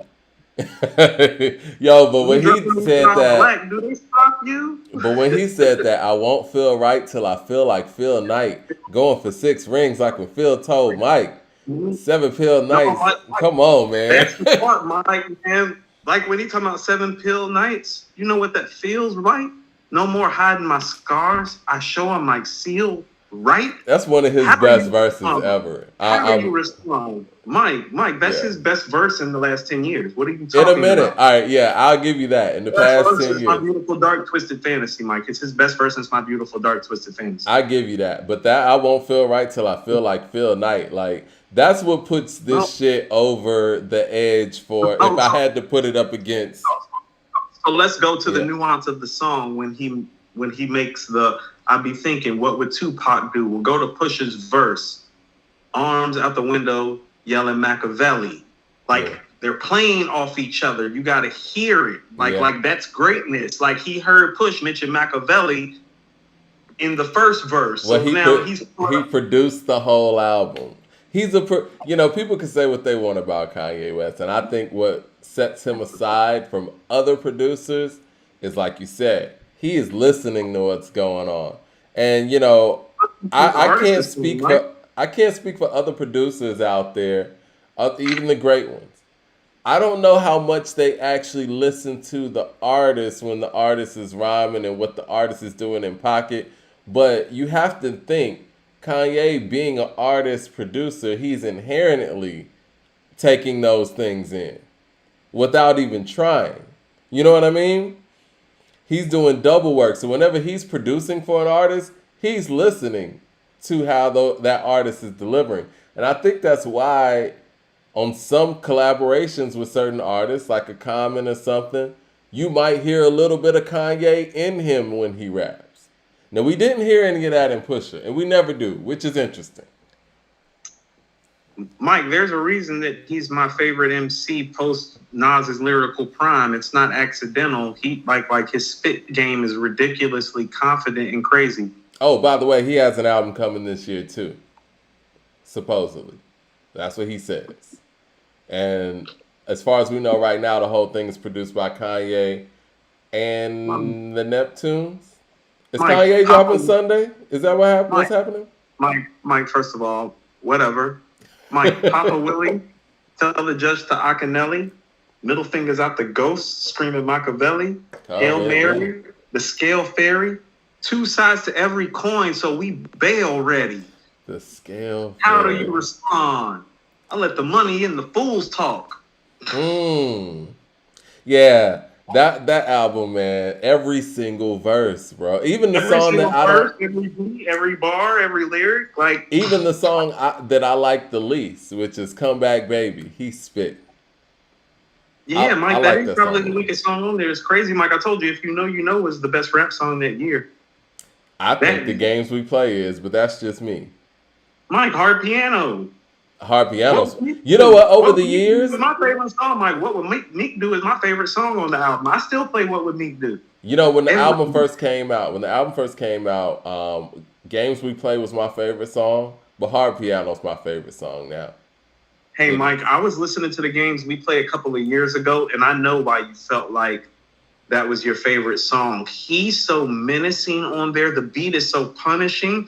He's so ridiculous on there. That's one of those Biggie performances. Yeah. Where it's like, he's just like, no, he's like punishing the beat. It's Ain't like, no stopping the champagne from popping the draws, from dropping the laws, from watching. When Ye's back chopping.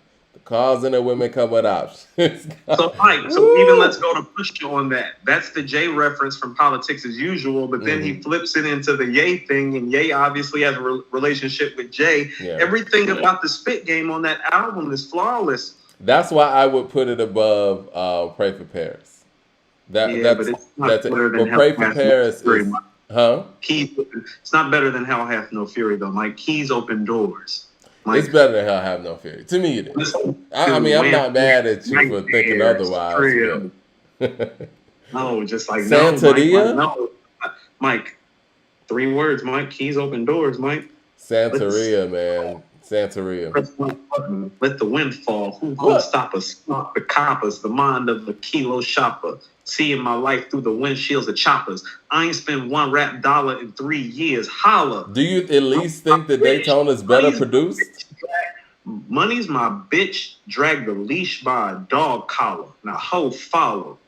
This is my ghetto story. Like Sham Ice P. It's the Don Dada. What do y'all think in the chat? Open the Frigidaire, 25 to life in here. So much white, you might think your holy Christ is near. What do y'all think in the chat, man? Do y'all think that Daytona is better than Hell Have No Fury or no? Keep in mind, Mike, that's probably the Neptune's best production job. The beats on Hell Have No Fury are ridiculous. Well, you know what? I will say this. I remember listening to, I think it was, what was the show that Pharrell had on Apple Music? It was Other Tone. That's what it was. He had Q-Tip on there, and they were kind of just trading producer stories and all that. And Q-Tip was like, yo, man, you know what I think is your best album? And, you know, Pharrell said it, Hell Hath No Fury. And, yeah, Q-Tip was like, yeah, that's your best production job. Mike, it's the only other album that I've heard other than Reasonable Doubt that made me feel like people were going to be indicted. And they ended up getting indicted. Laura Willing they did, yeah. Laura Willing just celebrated its anniversary. Mike, a 411 Cuban helped us weather the storm? What the fuck? Did you, how did you feel about Laura Willing? Because it just celebrated its anniversary today. So they have 2 really great albums and 1 classic. Lord Willing is really great. Till the Casket Drops is almost a classic. Hell Hath No Fury is a classic, Mike. I just, they really elevated their game, Pusha in particular, from Lord Willing to Hell Have No Fury. I'm like you. I like To the Casket Drops a lot too because of them. But I think that production-wise, Lord Willing was better produced. Lord Willing is better produced until the Casket Drops. Till the Casket Drops, they're better MCs. Of course. They're coming out. Hell Hath No Fury is like Malice was already great. He got a little bit better. Pusha was really good, got really great, really fast. He did. And it all came together. The beat selection by the Neptunes was different. It was eclectic. It sounded like some other shit. They were on some other shit. They really felt spurned by the industry. It was really in the streets, Mike. I really wish we could have got a full-length Re-Up Gang major label album because those mixtape shit. Cry Now. We did get a Re-Up Gang album. We did get a Re-Up Gang album. Oh, we did.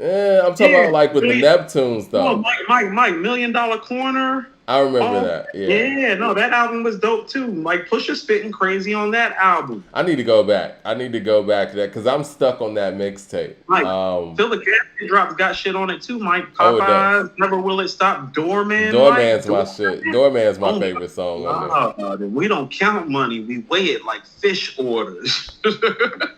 How do we get on this, man? All right, Pusha T has an album coming this year. We were talking about Daytona, and I was giving you an explanation of why Hell Hath No Fury is better than Daytona. Okay, well, Pusha T's coming this year. Pusha T's coming with an album this year, supposedly. I think Kendrick's coming this year. And we also have Kanye dropping Sunday. West Side Gun's dropping Friday. So there's a lot of music coming, and right now Nas has the album of the year still. Did you say Kanye dropping Sunday, Mike? Is that what you said? That's what Def Jam said. I didn't say that. Yeah, we trust in Def Jam. Yeah. Okay. Rodriguez said, nerd in search of. Man, we could go on a whole nerd conversation. I will say this. I'm with him on that. I think that the best production job from the Neptunes and the album in general, to me, is Fly or Die.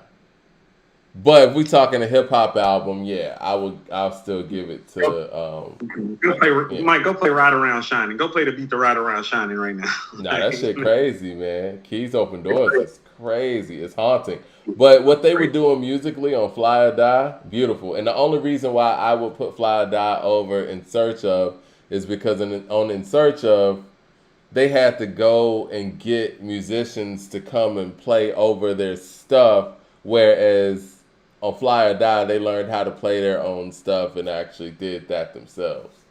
Fly or Die feels more organic. Yeah, yeah. Well, you heard the story about how, that instrumentation thing happened with them, right? So, yeah, for the people out there who don't know, In Search Of, they made on their MPCs and all that. And then to liven it up, they actually got some musicians to come in and do the domestic version, because that was like the imported version, the one with the, that's more, what's the word I'm looking for? Analog, I'll say that. And so basically they had to go tour. And they were like, fuck, if we can't play instruments, you know what I'm saying? Like, we can't tour. So they went out there and learned how to play instruments so they could tour. And then with that newfound knowledge, they were able to record Fly or Die without that band that helped them on In Search Of. And I think that's incredibly impressive. And I would say that most musicians, no matter what genre you're in, pick up an instrument, man. Instruments give you longevity. And I never understood why a lot of hip-hop artists would never pick up an instrument. Learn how to play a guitar. Don't just go out there and pose with the guitar. So we were having a conversation about everybody who's about to drop this year and the fact that King's Disease 2 is album of the year right now. Yeah. So we brought up Kendrick. We brought up Pusha, Kanye. Conway's still coming because he made a post because he had Siegel up in Buffalo this past week for God Don't Make Mistakes. Mm-hmm. Siegel was spitting crazy on the gram, by the way. I've seen that. Yeah, I've seen that too. It's very dangerous. Is Benny coming? Is Benny coming with something this year? Mike, I told you it's top 5 talent. He's a very dangerous MC. Him and Conway is a very menacing combination. I told you that's who Conway really reminds me of the most in terms of somebody that speaks that street rhetoric, but does it at such a high level lyrically that it's frightening. And so I'm excited about that. And plus, we still got West Side's double albums. So those are 5 heavy hitters and potential contenders. Who do you think of those 5 guys that I named has the best shot at supplanting King's Disease 2? Because let's get this clear. And this is how I feel about King's Disease 2. In the last 5 years, Mike, in my opinion, the only albums that I know for certain that are better than King's Disease 2 in the last 5 years are Pray for Paris and Daytona. It's in a stratosphere with Alfredo, Astroworld, and From a King to a God and Victory Lap for me. Okay. I think that's fair. And, I think that's fair. And what I was going to say is the person I think has the best chance, and not the only chance, but the best chance, I would say Pusha T. Because of the people he's working with, because of how current he's always sounded. Like, niggas want to talk about Jadakiss as they should, but Pusha T's another one of those guys that I think if we were to put him in one of those versus platforms, everybody's going to sit here and start acting brand new. Like, yo, I didn't know it was that crazy. You know what I'm saying? But he's still doing it, and he's putting out the albums to match it. So, Mike, I got him all time ahead of Kiss about 2 things.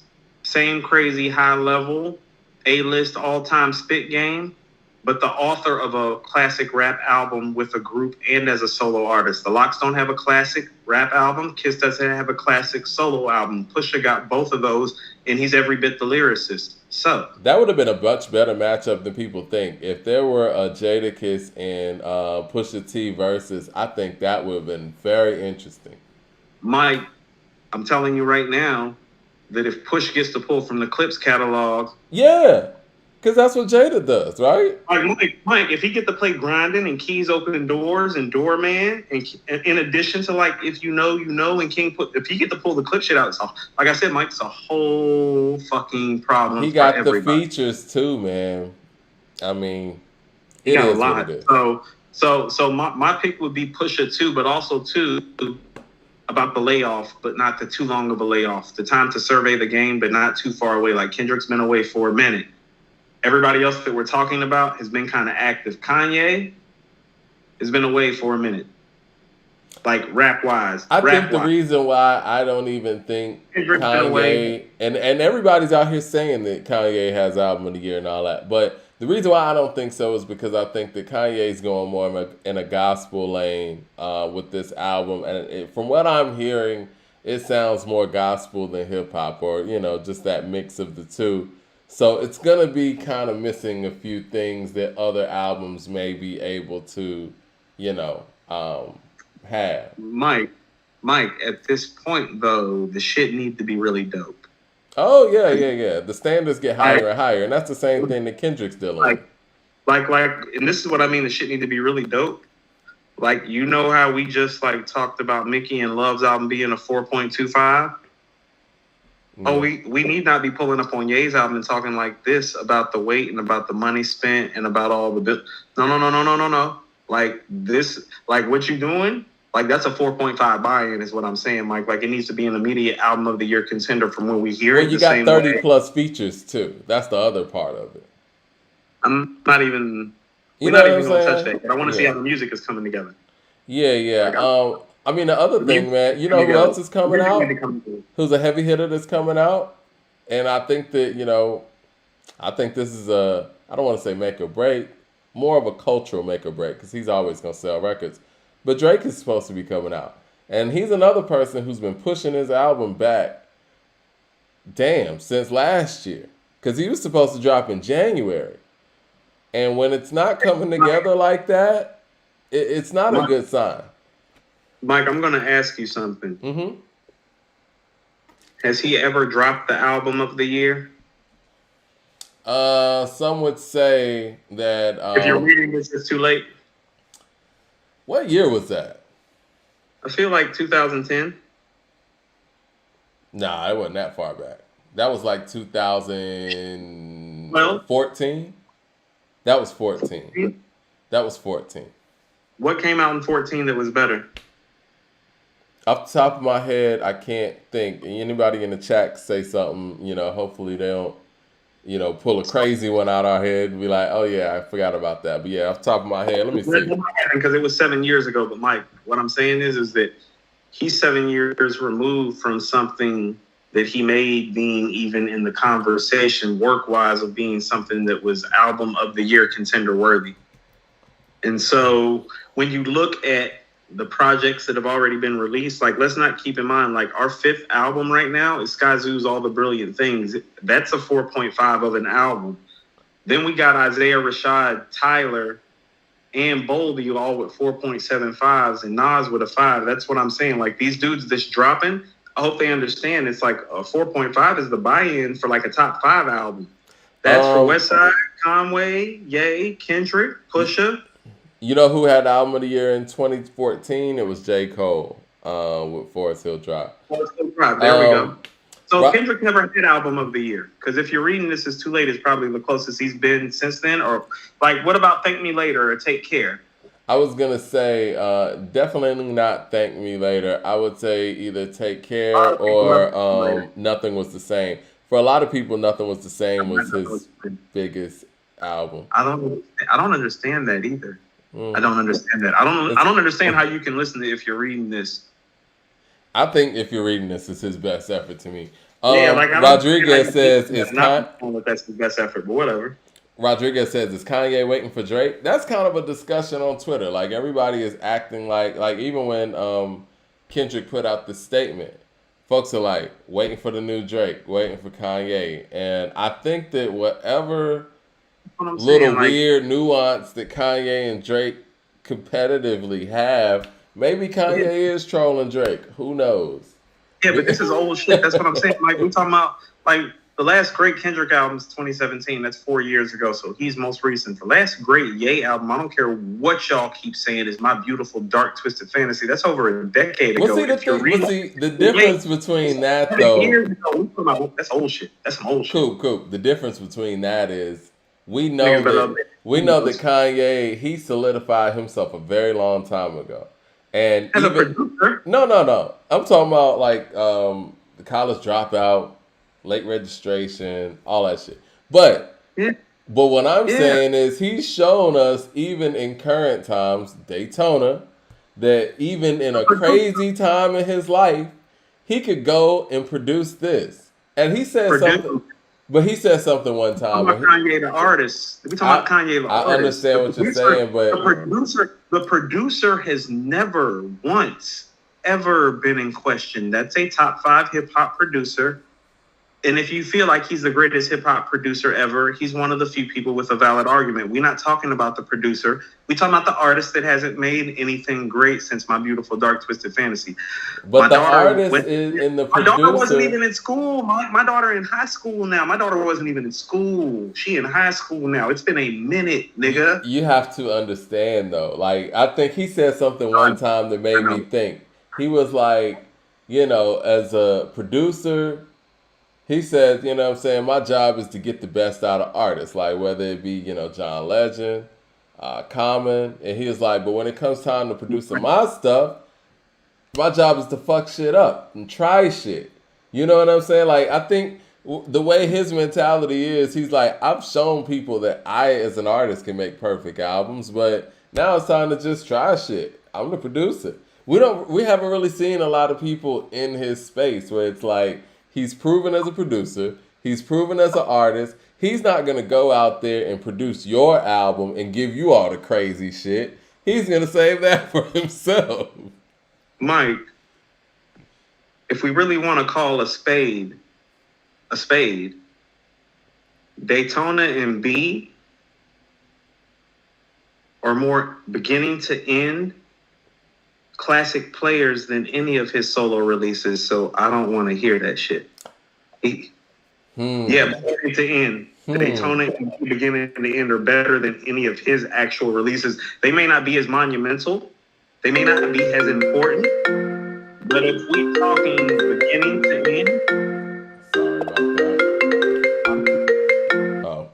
Life happens, it's real. I hate that, man. When you got Apple devices, I got my iPad here, my phone here, and my Mac here. All 3 of them motherfuckers start ringing at once. Mike, when I decline, look, Mike, listen to me very carefully when I say this. When I decline the phone on the iPhone, because I'm declining the call 9 times out of 10. When I decline the call, yeah, it don't do nothing to the laptop and ring anyway. I got to go jump up and decline that. It's terrible. It's terrible. But what were you saying before we were so rudely interrupted? No, it's cool. All I'm saying is that what you'll find is that even in his classic projects, Mike, it's like The College Dropout, Late Registration, My Beautiful Dark Twisted Fantasy. They're classics. They're not end-to-end flawless players the way B or Daytona are. He's still a better producer than artist. And so when we're judging the artist who hasn't made a classic in over a decade, who keeps on delaying the release and is making millions off of merchandising, 4.5. Buy in. Let me interest you in this though. Do you not think that he is actually taking chances? You know what I'm saying? When it comes to his stuff, like when you can listen to every Kanye West album and say, like, you know what, this was an experimental record, like Drunken Hot Girls, or like the Workout Plan on, The College Dropout, and things like that. And those are things that, you know, and I know, he wouldn't have done that on a Common album. He wouldn't have done that on Pusha T's album. Like, he saves all the experimental shit. No, Mike. I think you mean they wouldn't let him. Well, he wouldn't do that. You know what I'm saying? Like, because I'm not even going to give Common that pass. Common's tried a lot of shit. Don't say that. Don't sit there and say the man who made Electric Circus and Universal Mind Control wouldn't let Kanye do something. That's fair. No, that's fair. No, I'm gonna eat the food on that. No, that's fair. Get it? I'm gonna eat the food on that. The food. Yeah. So I mean, he saves that experimental stuff for himself. So I think that him being such a great producer for himself and others allows those moments to go off and do the crazy shit.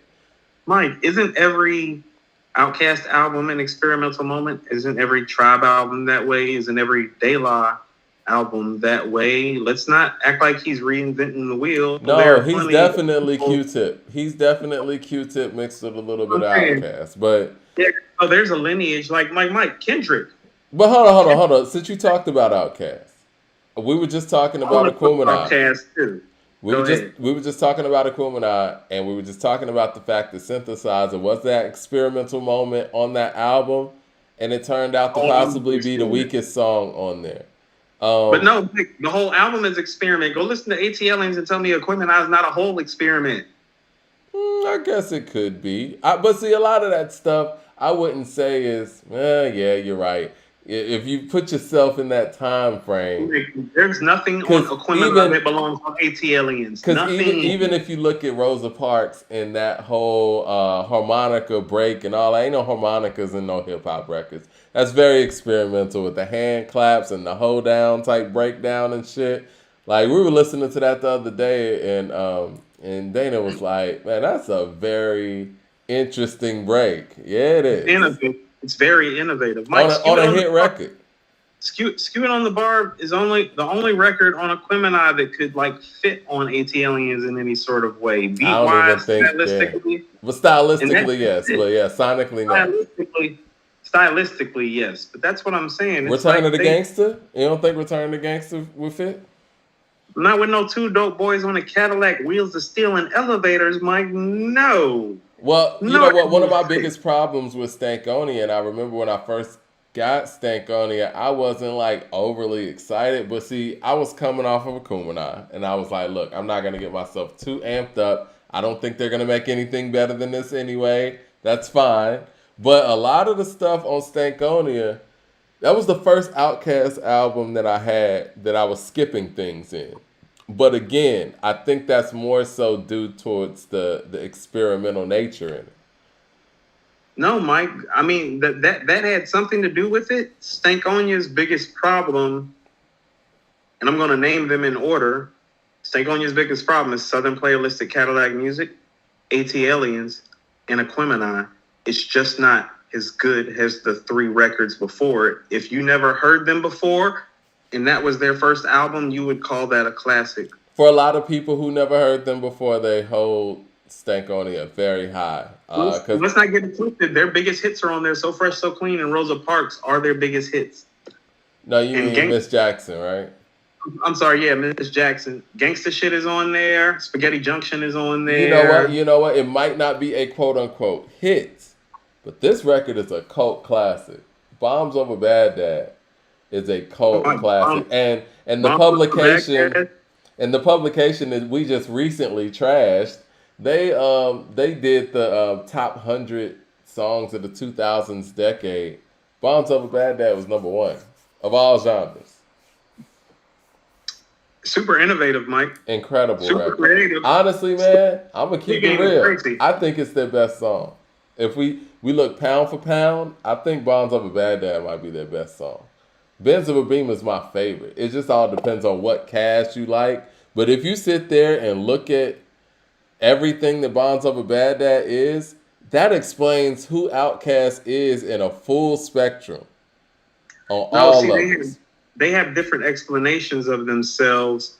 That's why I love Benzo or Beamer so much, because Benzo or Beamer is the only transition record you find. It's them in between Southern Playalistic and ATLians, and you can kind of hear it. It's got a Southern Playalistic feel, but it's got a more conscious vibe. A lot of it has to do with what Andre is saying on there. Deep off in the dungeon for these many months. Amongst the dungeon dragon has me passing around them blunts. Had to cut it out like she is, because for years I used to burn them. Had to get off in my thoughts just to get shit off my sternum. Chess. I never played made moves. I still blame it on the session because I can't remember the dudes. Can't remember the dudes. Yeah. I guess me getting the Benzes out of the question. The world is yelling hootie hoo, but in my pocket nothing but gum and lint. Some shit, nothing but hope.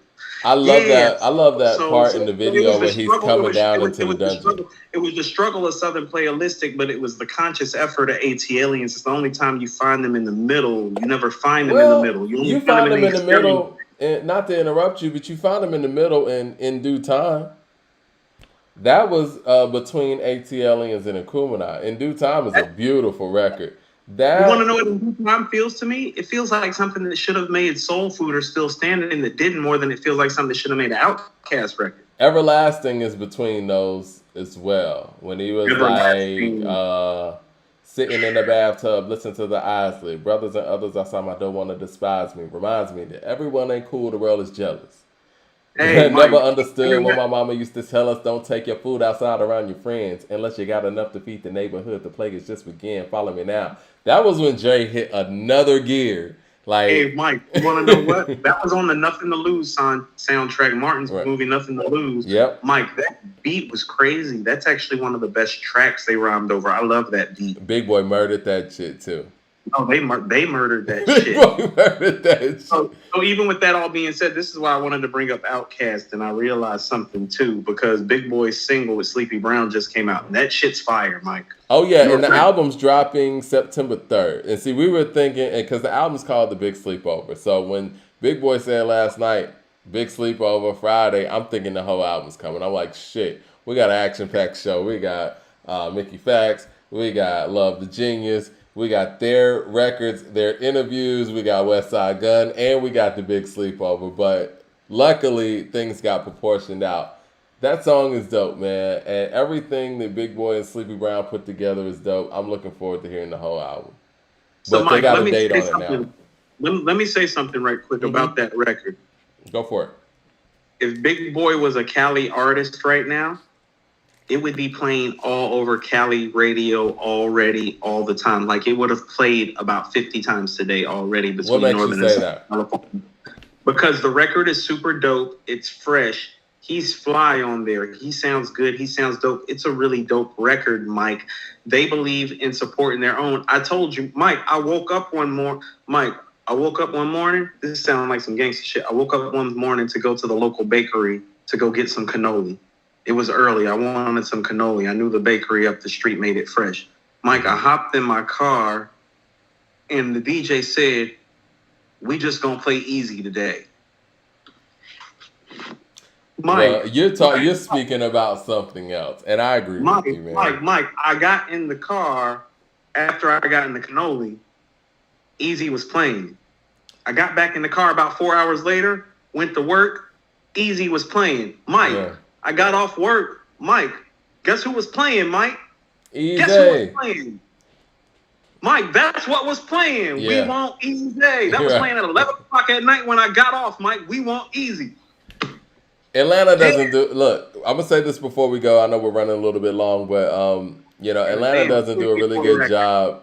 Atlanta does not do a really good job of supporting its legendary artists. Unfortunately, T.I. seems to be feeling that right now because it doesn't feel like Atlanta radio, I should say, or maybe Atlanta DJs, maybe because the scene just moves so fast in Atlanta, but T.I. doesn't get anywhere near the love he should get. In the past couple of efforts that Jeezy put out, he doesn't get the love that he should be getting. Atlanta just moves on very fast, and I think Mike, that other markets don't do that. I remember when I went to New York for the first time, and early 2000s or whatever.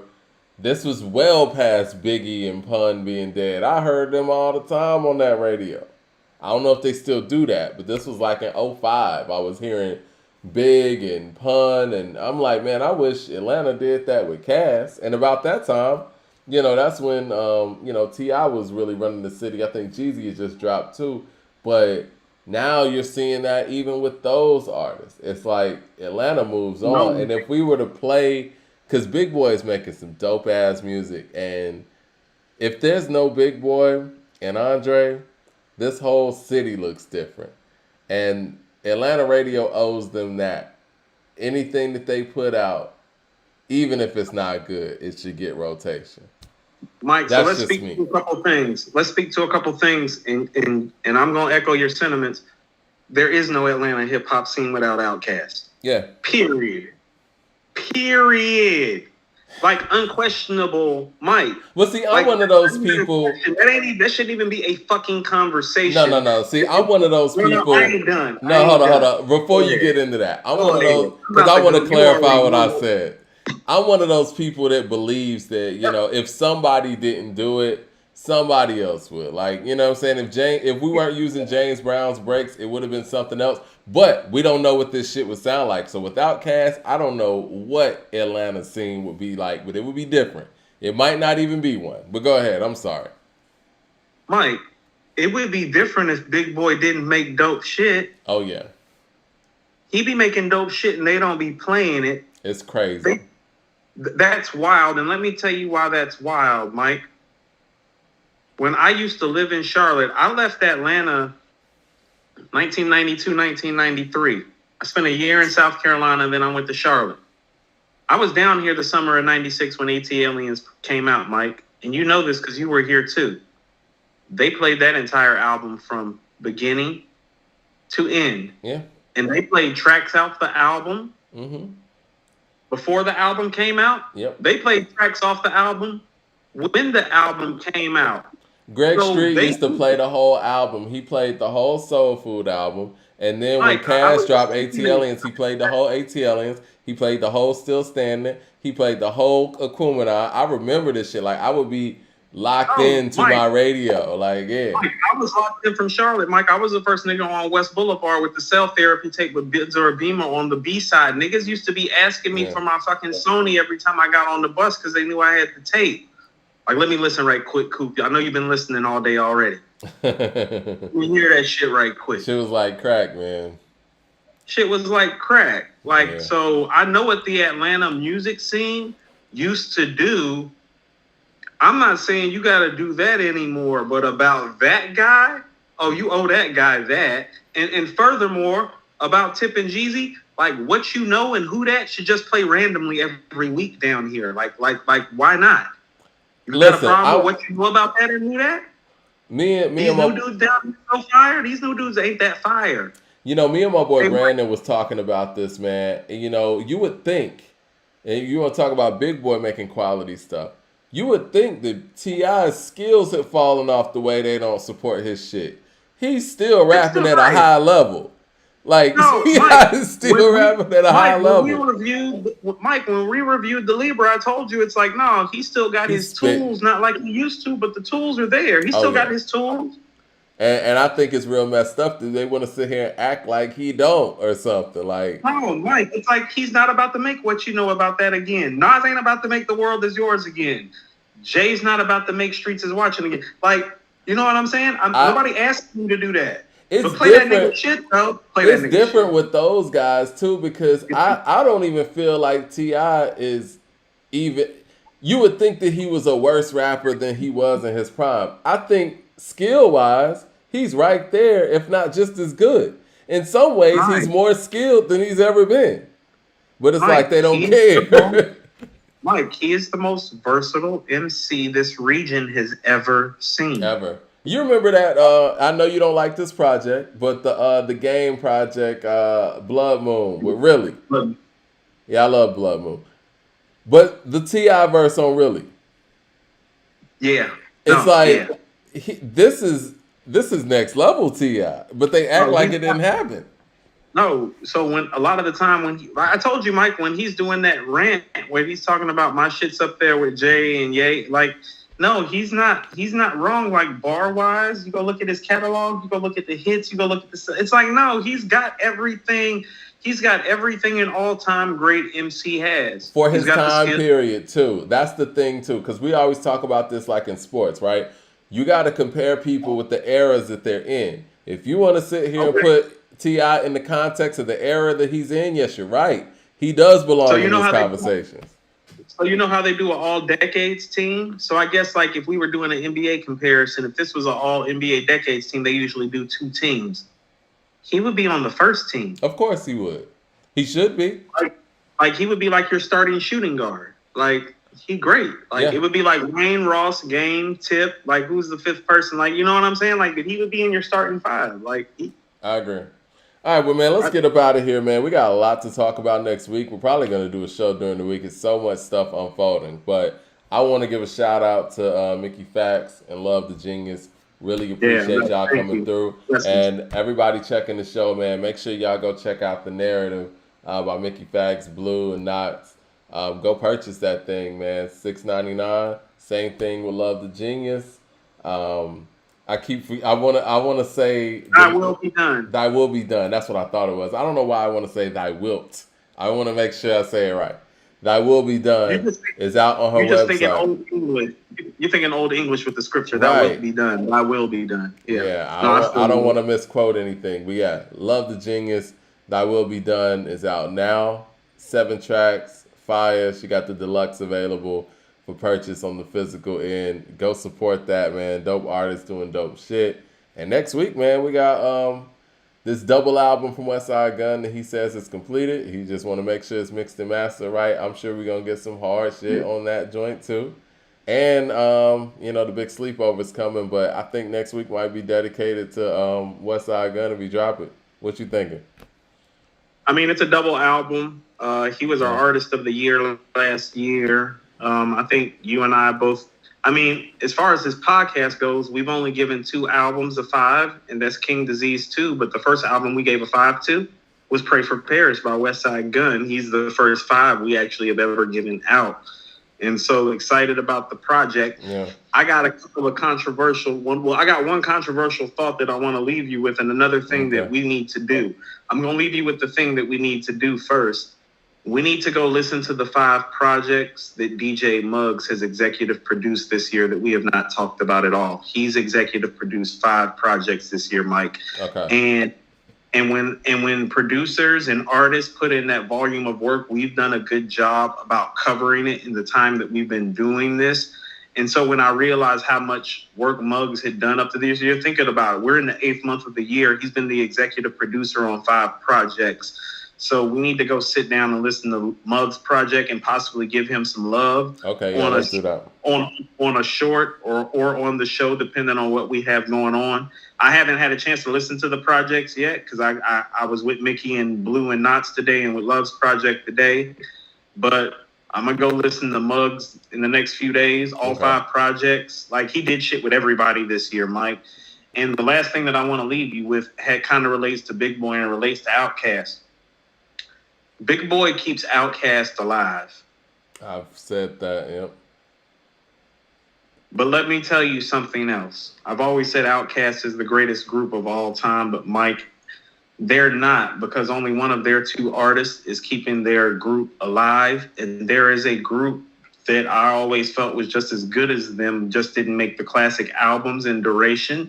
And that's Wu-Tang Clan, Mike. And Wu is still alive. And it's because all the members have kept them alive. Mike, I got home from work the other night, and Raekwon, RZA, and Master Killer were on Wildin' Out. I didn't see that. Mike, I'm going to throw a Prince level shade since I'm throwing my Purple Rain shirt and just look like this. Hey, man. And Mike, so if you really want to be honest, does Wu-Tang Clan as a group have those 4 classic albums that Outkast has? No. But they got more classic albums overall. And Mike, here's what I realized, and here's why I'm going to give Wu-Tang the edge. Officially, not only have all the members making a point to keep their group alive, and I bring up Master Killer because him and You God are probably the least well-known. So even seeing him show up the Wildin' Out meant something to me because he's probably the least renowned, him and You God are. Mm-hmm. But also, too, Mike, if you go on those Wu solo projects, Mike, you can go pull 50 Wu-Tang songs, like Wu-Tang songs, has in 3 or more members, and it matches up the Outkast 50 best songs, and that's without going to Enter the Wu-Tang or Wu-Tang Forever. You feel me? Like, yeah, they got a lot of members, man. It's very tough. Mike, you can go to stuff like on Fish Scale, 9 Milli Brothers.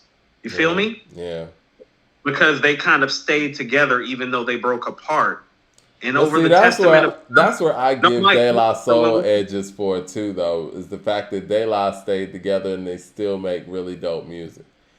I think really they're not classic, Mike. Really dope, but not classic. That's what I'm saying. Wu-Tang. How many classics you think De La Soul got? I think 3. 4. Okay.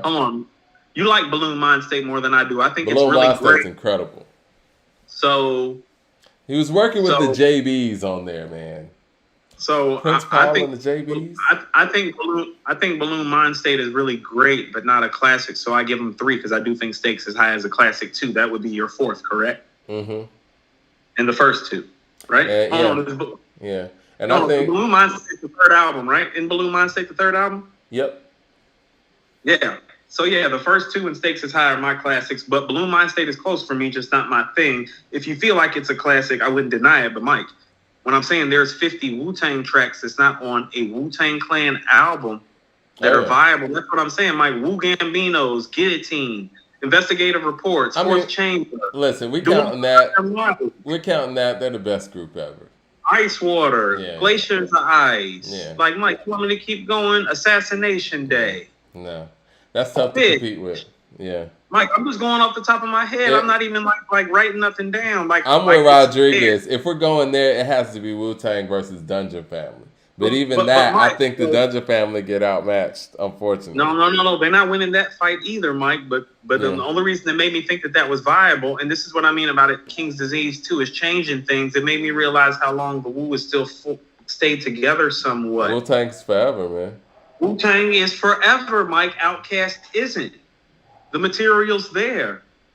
So I'm going to have to slide my favorite group ever down to number 2, Mike, because it's not fair. Because it's not fair to Wu and what they've done and how they stayed together, and the fact that the catalog matches up. It's not fair to them. Only one part of Outkast is doing right by Outkast. It would be different if the other guy was releasing music or even making albums, Mike. It's just a fact of the matter. Man, you sound like me over there. Master Killer showed up to Nick Cannon's Wildin' Out with Ray and RZA, Mike. Come on. Yeah, man. You sound like me over there, man. They doing it for the culture, you gotta respect Mike. The work. Yeah. Mike, they're doing it for the culture, Mike. It's Wu-Tang forever. What ODB say, man? Mike, Wu-Tang for the kids. They still talk about Dirt like he's still here, Mike. Yeah. They got his son in his place. It's a beautiful thing. All right, y'all. Next week, great show, man. I appreciate it. You got pissed off.